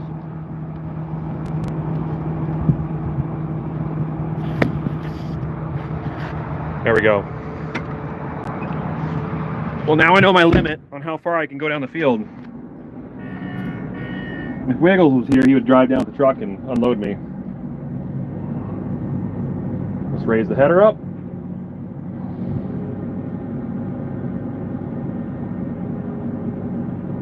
Okay, stop. This is why I wish we had an 8250, because I wouldn't have to shift this to third. I could just continue in second, because they make the second gear have a big enough range that you can go faster with just second. Alright, let's pull out. Yeah, bin full of peas is awesome. Think of all the dogs we're feeding with this. Most of this is going to become animal food, so it's all going to be cat and dog food. I'll throttle up a little bit. I don't like to road these things because we got all that weight on us right now. I mean, you think about that, there's 350 bushels back there. That's a lot of weight. 350 times 60. That's weight on top of the weight of the combine. Got these big old tires and these planetaries out here. Got a big old 45-foot header. So there's some weight on this. So I'm just gonna go 9-10 miles an hour. We're just gonna road back. This field is really smooth. All right, where are we? What a sassy load of yellow peas. I grew up on a farm in Saskatchewan. We ran Case IH equipment too, ran great machines, had a 1480 in the mid-80s. Awesome. Those kind of changed the market. We were just in 4 weeks until we start harvest. You guys are getting close. It'll be faster than you know it. Definitely a few pounds. We had a 2011 Case IH 5080 axle flow pushing 3,000 hours and it harvests 500 acres of corn and 500 acres of beans. These Case combines never quit. You just got to keep fixing the thin spots and changing bearings. Look out, vegan dogs! Marina is waiting. I know. Yeah. Put a scoop of lamb meat and a couple bucket loads of peas in it. You got your dog food. Will you be at the Farm Progress Show? I haven't announced it officially. I'm actually supposed to do that this week. Don't let me forget. I'm sure Case IH is watching right now. And so I have forgot Patty. She's watching. I got to make a video and say, yes, we will be at the farm show at the Case IH booth at the Farm Progress Show in Boone, Iowa. And we'll be there Wednesday. There's a chance we might book to stay longer because we might finish harvest before the show. If we do, we can stay one more day and then we get a chance to hang out and see all you guys a little more. So I think we're going to request to stay one more day. I haven't bought plane tickets yet, but we do need that. So yes, if you guys are going to be near Boone, Iowa at the end of August at the Farm Progress Show, I can shake your hand. That'd be great. All right, we're pulling up the truck. I don't want to wreck this thing. So this is the old Blue Pete, we used to call it. With the auger out. Auger swinging out. Unloading auger, I should say. Don't want to crack the side of this truck with this reel. Now, okay, do I get out and check these hoppers? Do I need to run a pull real quick? Should I run a pull with you guys and see if it would make sense for me to get out and check these hoppers before I unload in here? Or should I just go for it and see what happens? What do you guys think? Go for it or check the hoppers? I need feedback. Stat. Check. Oh, you guys are adventurous. Where's your adventure? Where's your thrill? Leg arms is already warmed up. All right, fine.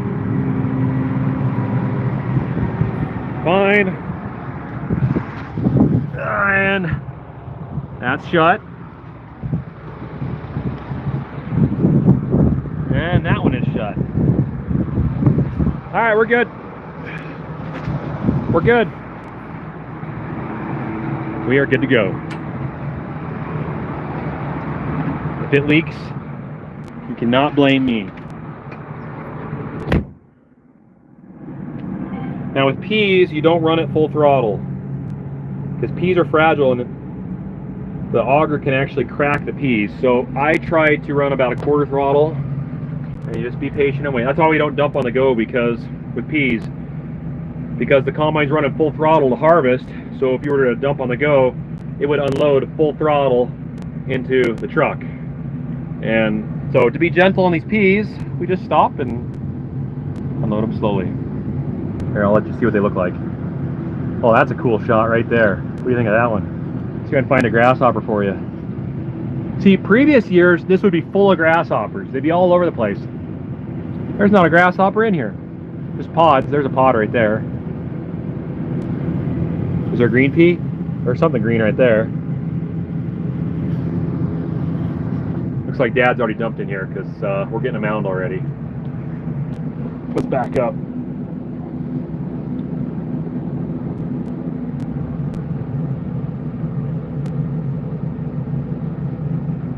And the back hopper. There we go. Or I can break on. Okay, where were we? Looking for a grasshopper. Tell me if you see a grasshopper. Oh, is that an ant? No, not an ant. Oh, we're getting to the top. There we go. Any hoppers? I'm telling you guys, there's no grasshoppers this year. We just don't have grasshoppers. I don't know where they're at. But they are not here. Huh. We could use a wipe. Can't believe you're harvesting already. I know, it's absolutely nuts how fast peas mature. When they're dry, Peas ripen so fast. In 2 weeks, they'll go from green to ripe. It's unreal. You don't have to spray them or anything. You got to be on it fast. So, looks clean. They do look really clean, don't they? Tell you what, these Case combines are good pea combines. They do a good job, and they don't kick much out the back for peas. Wheat, you know, wheat's always a struggle no matter what machine you run. But oh, here, we're almost done. We're running out right now. I'll show you guys what it looks like. Come on, focus. Oh, it's not going to focus. Sorry, it's focusing on the window. Can't stop it.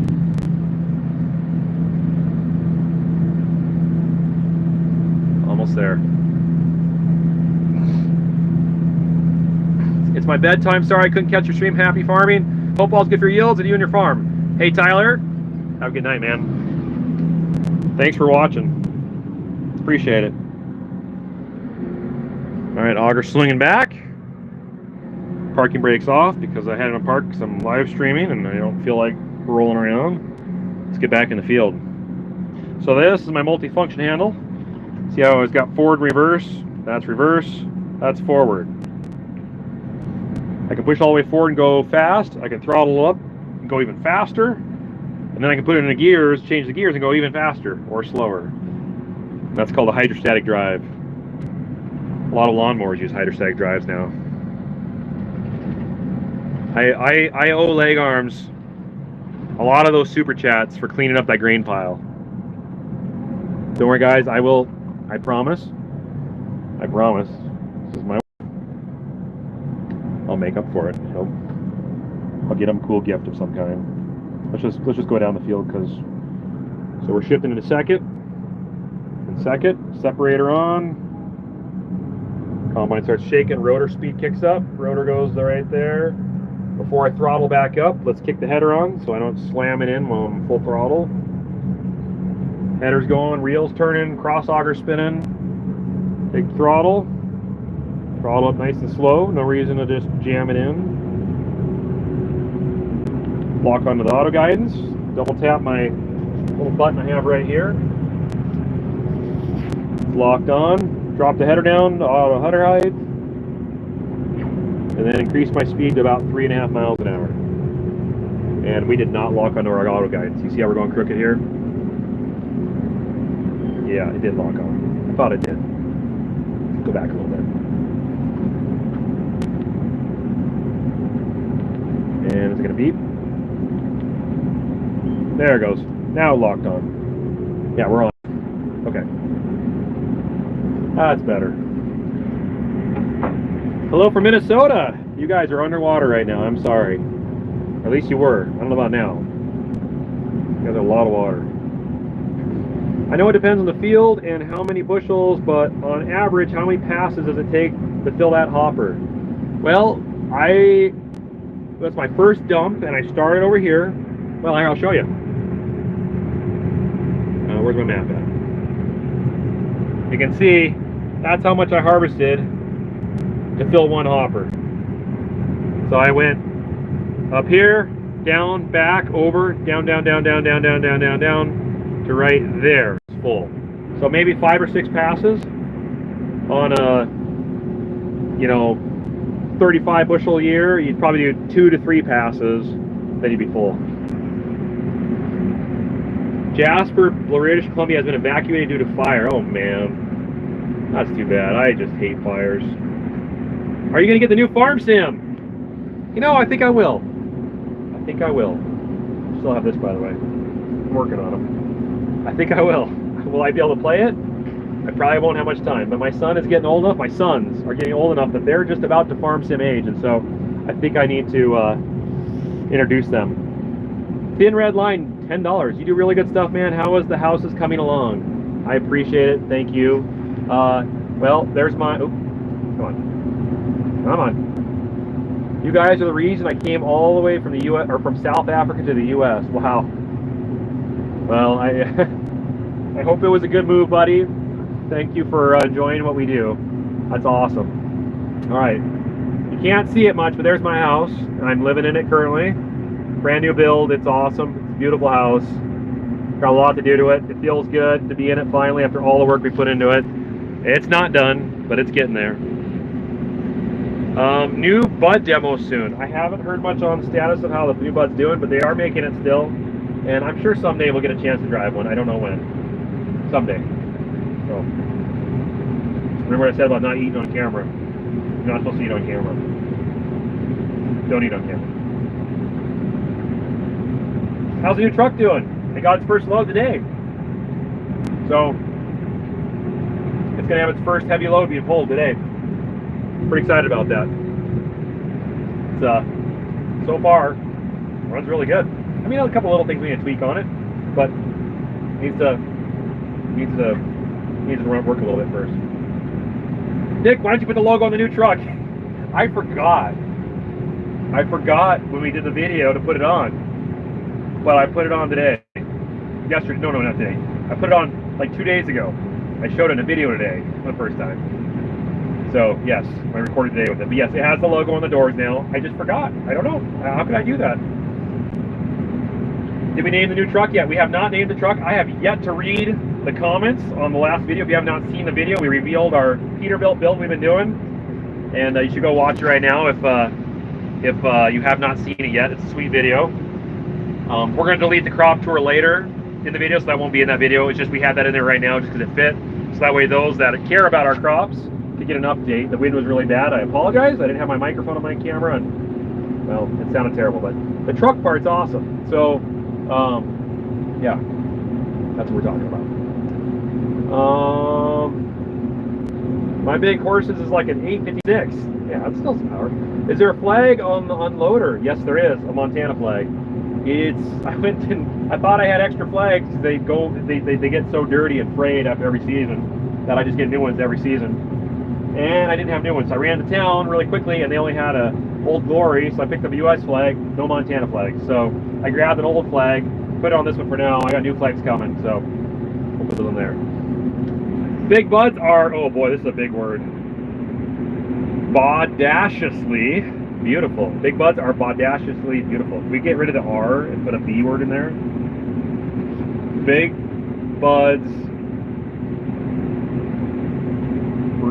Big buds bear bodaciously beautiful. Bear bodaciously beauty. There we go. Big buds bear bodaciously beauty. That's what I'm trying to say. We just had a 20-minute thunderstorm, half an inch of rain. Good for you guys. If you needed it. If you didn't need it, I'm sorry. I love thunderstorms. I really do. Thunderstorms are fascinating. I love thunder. I love lightning. Hail's even fun to watch when it's coming down on something that you don't own and it's not your crops. There's the 9370 tearing off. I don't know where he's going with it. Legarms has a plan, so I think he's going to dump what's in it because there was a little bit of the previous field in that truck. So he's going to go ahead and put that in the bin so we don't mix it up with other peas from another field because it's a different renter. And then he'll probably take the truckload of peas that I did not spill on the ground, put it there. What are you doing with the C12 from the 377? So what that means is the truck that we fixed up had a Caterpillar C12 in it, and the problem with that engine is it had water in it. At one point it had a coolant leak, and they dumped the coolant out and just quickly put water in it, ran it.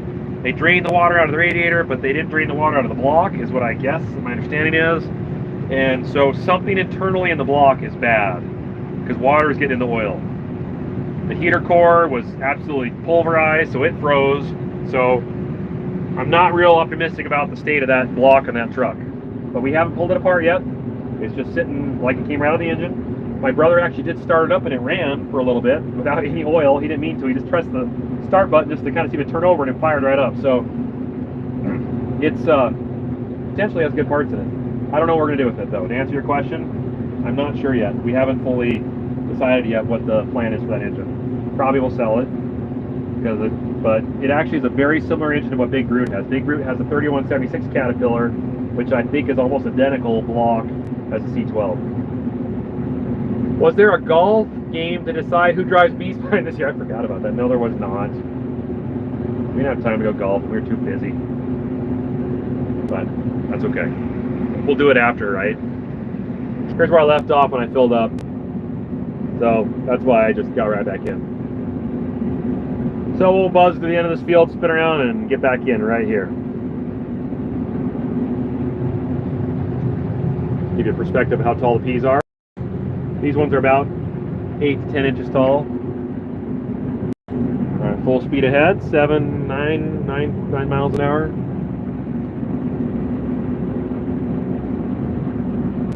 Got any gleaners in our area? There used to be a lot of them, but then the dealers disappeared and the gleaners disappeared. So not very many of them now. Very few. And I have not seen any new ones, all old ones. So, no. Pretty much just green, red, yellow. In that order too. That's green and red are pretty close.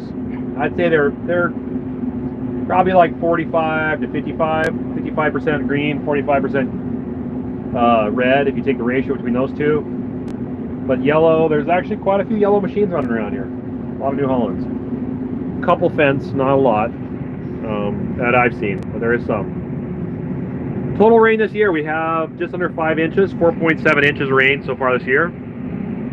How close do I have to run the cutter bar? It's about this tall off the ground. The header is actually technically dragging the ground right now. It's got skid plates on the bottom from May West Manufacturing. And so it's dragging on the ground, running on those skid shoes right now. We want the header as low as it can go. The whole point is to get low because these peas are short. So, no Colossus. What about Colossus? I have not seen any Colossus in this area. Technically, there's some old Challengers or Cat combines, and I don't know if I'm correct, but weren't those Colossus or somehow related to Colossus? I think so, or something. Or no, those Agco. I don't know. I think those are Colossus. Anyways, there's a couple of those running around, but not many. Sanders Farms. Only good deers that were made was STS 8020, 8030 tractors and the 4650s. Yeah, there are a lot of STSs out there. I know some guys that run those. Say, did you know Wiggles dumped some of your peas? Did he? I'll talk about this. Challenger's Cat brand. Yeah, Cat harvesters were licensed brand by Kloss. That's what I thought. Farming is like a watermelon. You keep the red and throw away the green. Oh, man. Are we starting this? I don't know if we want to go down this road, guys. Nothing runs like a deer. Nothing runs away like a deer. Any bowling balls this season? I bet you there's one somewhere in this field or the field over. Probably the field over. Good chance there's one in here. Ever cut soybeans? I've never cut soybeans. I have combine corn. I've never cut soybeans. Cat was bought by Agco. How's your rock watch? So this field was rolled. A big land roller from Mandako. We have that 85-foot land roller. And we rolled these fields that we had peas on. So really no rock problems at all. They're mashed in. There's one actually right there. Oh, come on. I can't hold it steady enough. All right, well, sorry. I don't have enough gimbal in my hand to hold that steady, but they're mashed down. May West is based right here in Minnesota. We put their skid plates under our IH503 bean head back in the 1970s. Best move ever. That's awesome. They were back that far. Wow. How far is your case dealer from you? About 15 miles or less. I don't consider my green tractor as deer anymore. Rather, I just call it a green and yellow Chamberlain. I like that thinking. Howdy, Nick from Eastern Montana. Cutting winter wheat right now. Very surprised on yield. Lots of guys just starting on peas this week. That's awesome. You guys are right there with us. John O'Rookie, how's the crop this year? So far, so good. Running about 20. Let's check our average. Come on, stop bouncing. There we go. 20. 20 in this field. So that's good. I mean, it's not stellar. This isn't like a bumper crop, but considering the conditions we had terrible rain, and these peas have done well. Nice cool condition, just the right amount of moisture, and they actually yielded okay. Deer factories are going to Mexico, announced right after the recall on 23,000 garden tractors. Oh man. Well, I think that's the future. Sadly, it costs too much to make things in America. So, I know. It's really unfortunate. Nick, is the Foreman still broken or waiting for a new heart? No, it's fixed. And it drives nice. It needs a new parking brake though. It's never had one since we got it. And a manual transmission, you kind of want a parking brake, and I've yet to fix it. So that's my goal this winter, is to fix the rear brakes, the parking brake all fixed up. But it runs very nice. New engine, lots of power, tons of power. Sweet, runs really good. How's Big Buds? They're doing great. Hanging out in the shop, all inside. How many hours on this harvester? I'll show you. 2,700 engine hours and just over 2,000 threshing hours. The other one is a little less. This one has a little more. I think the other one's just under 2,000, like 1,900 or something like that. Did you roll this field? Yes, we did. We rolled it with an 85-foot Mandako land roller pulled behind our Series 1 Big Bud, driven by Wiggles, the Wiggly Wagster, Rattlesnake. Can you put the C12 in your dad's truck? Not very easy. But I'm sure D-Boss Garage could. You guys watch Rich on D-Boss Garage? Rich could do it. If anybody could do it, Rich could do it. How's our battery life doing here? 35%. Oof. It's getting down. Is your arm tired from holding the camera for 2 hours? It's doing okay. That's why I switch hands. You see me do this? Switching hands. Switching hands. I do have a mount right here that I could put you guys in, but the problem is I've noticed it bounces. It doesn't bounce for you guys, so it's probably better for you guys. But I have a hard time reading the screen because it's bouncing to me. It doesn't look like it, but it is. So I have to go like this to read the screen. Do you have any big builds coming up for rebuilds, should I say? We are thinking the Wagner. We have no major builds as far as farm machinery goes. Obviously repairs. There's always repairs. Always repairs. We've got leaks on stuff still. Our Series 3 Big Bud that we just had all the engine work done to it, now the head gasket's leaking. So we got to pull the heads off and decide what we want to do there. So, or at least one or two heads. We've got lots of 3 heads on it. So, but I don't know yet. We aren't sure what we're going to do this winter. But it's been a lot of years since we've got that Wagner and we haven't touched it. And there's been an enormous outcry to get that Wagner fixed up. So my goal is to hopefully get that thing in the shop this winter.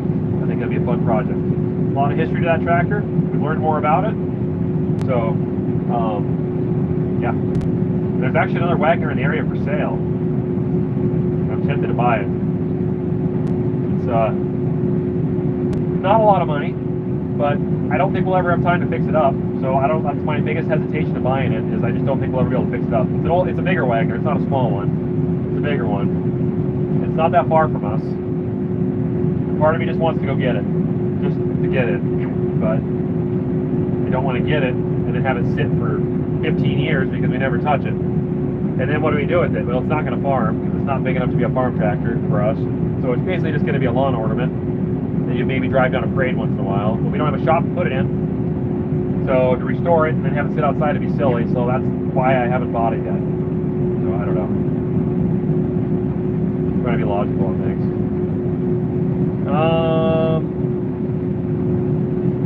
C12 probably has a torn up crankshaft and camshaft. I bet it does.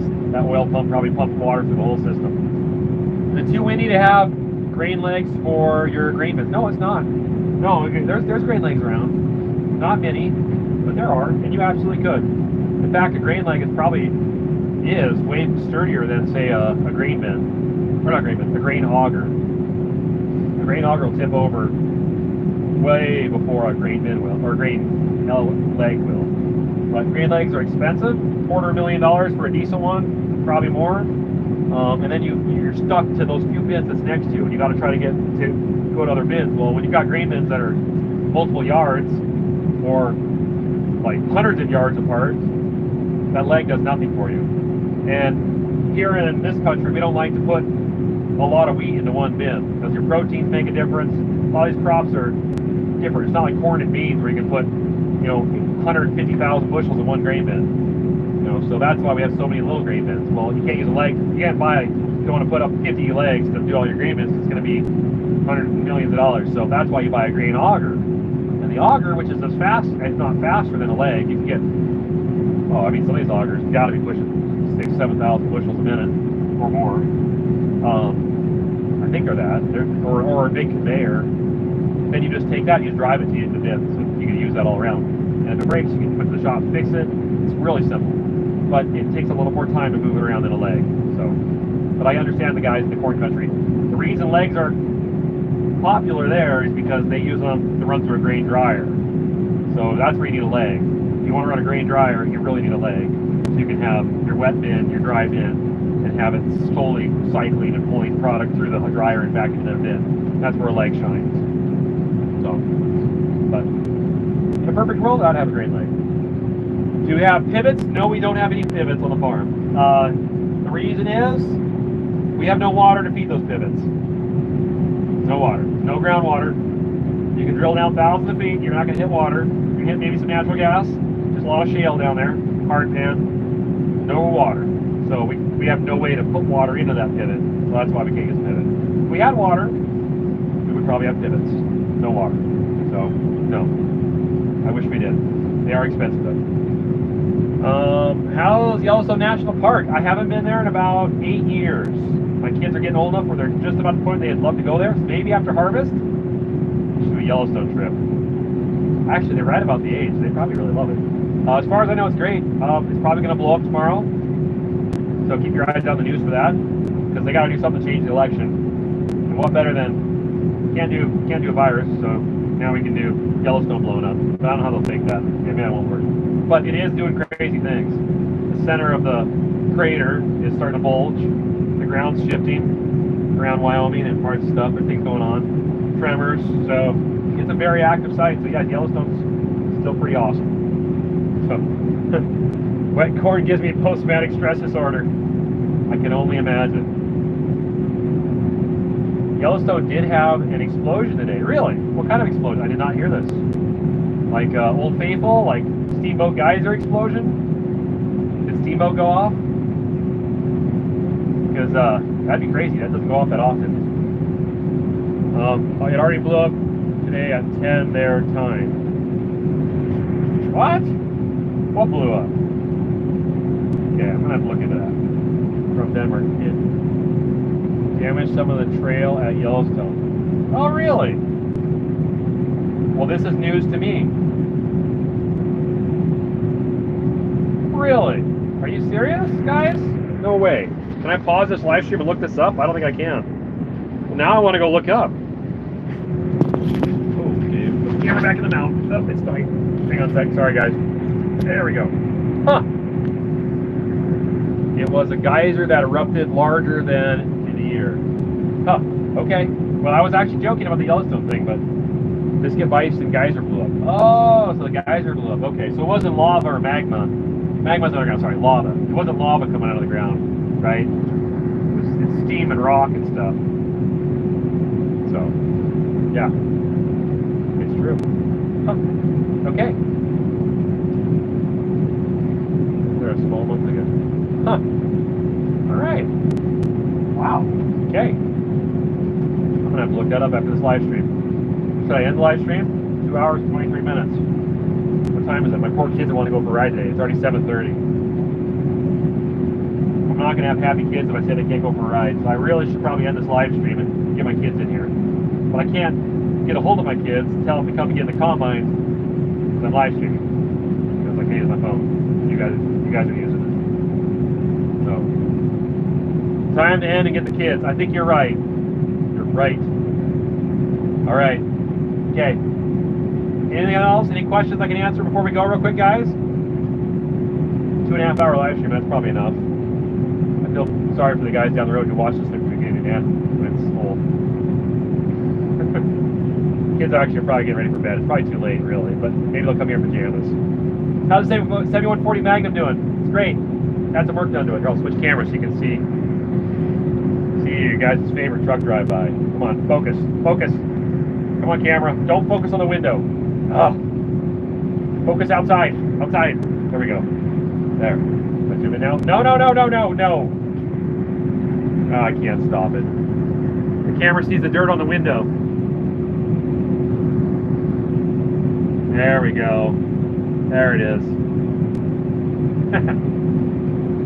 Oh yeah, good stuff. Look over here. As far as I can turn you. When's the next stream? Next live stream hopefully will be, well, tomorrow maybe. I gotta use our P's are all in an area that has good cell phone service for the most part, so I should be able to do a live stream for this. Depends if I'm in a combine or not. I should pick a time, huh? Can't always guarantee I can do a stream because things happen, stuff breaks down. You know, it's hard to say. Might hit some green stuff, but I could probably do it tomorrow. So let's try it. Tomorrow, you guys want to hear all the same stuff again, second time? Want to have me show the yield to you and talk about the yield and how many acres we farm and how a combine works again for a second time? Okay, and tune in tomorrow. We'll do it all over. That'll be new stuff, I'm sure. So, all right. Yes, kids need a ride. You're right. So, thanks for watching, everybody. It's been fun. All 2,000 of you. That's almost as much of the population as our local town. Pretty good. Thanks, guys. Maybe tomorrow will be 3,000. We'll compound it every year. All right, I'm gonna call the wife and see if I'm in the doghouse, but I'll let the kids ride. Or maybe they're still wanting to. It's not too late yet. There's still a chance. So. Catch you guys soon. I gotta figure out how to end this live stream. There's an X up in the corner. Should I press it? It's not like Twitter X. I'm pressing it. Do you want to stop streaming? Absolutely not, but we'll do it. See you guys. God bless. Later.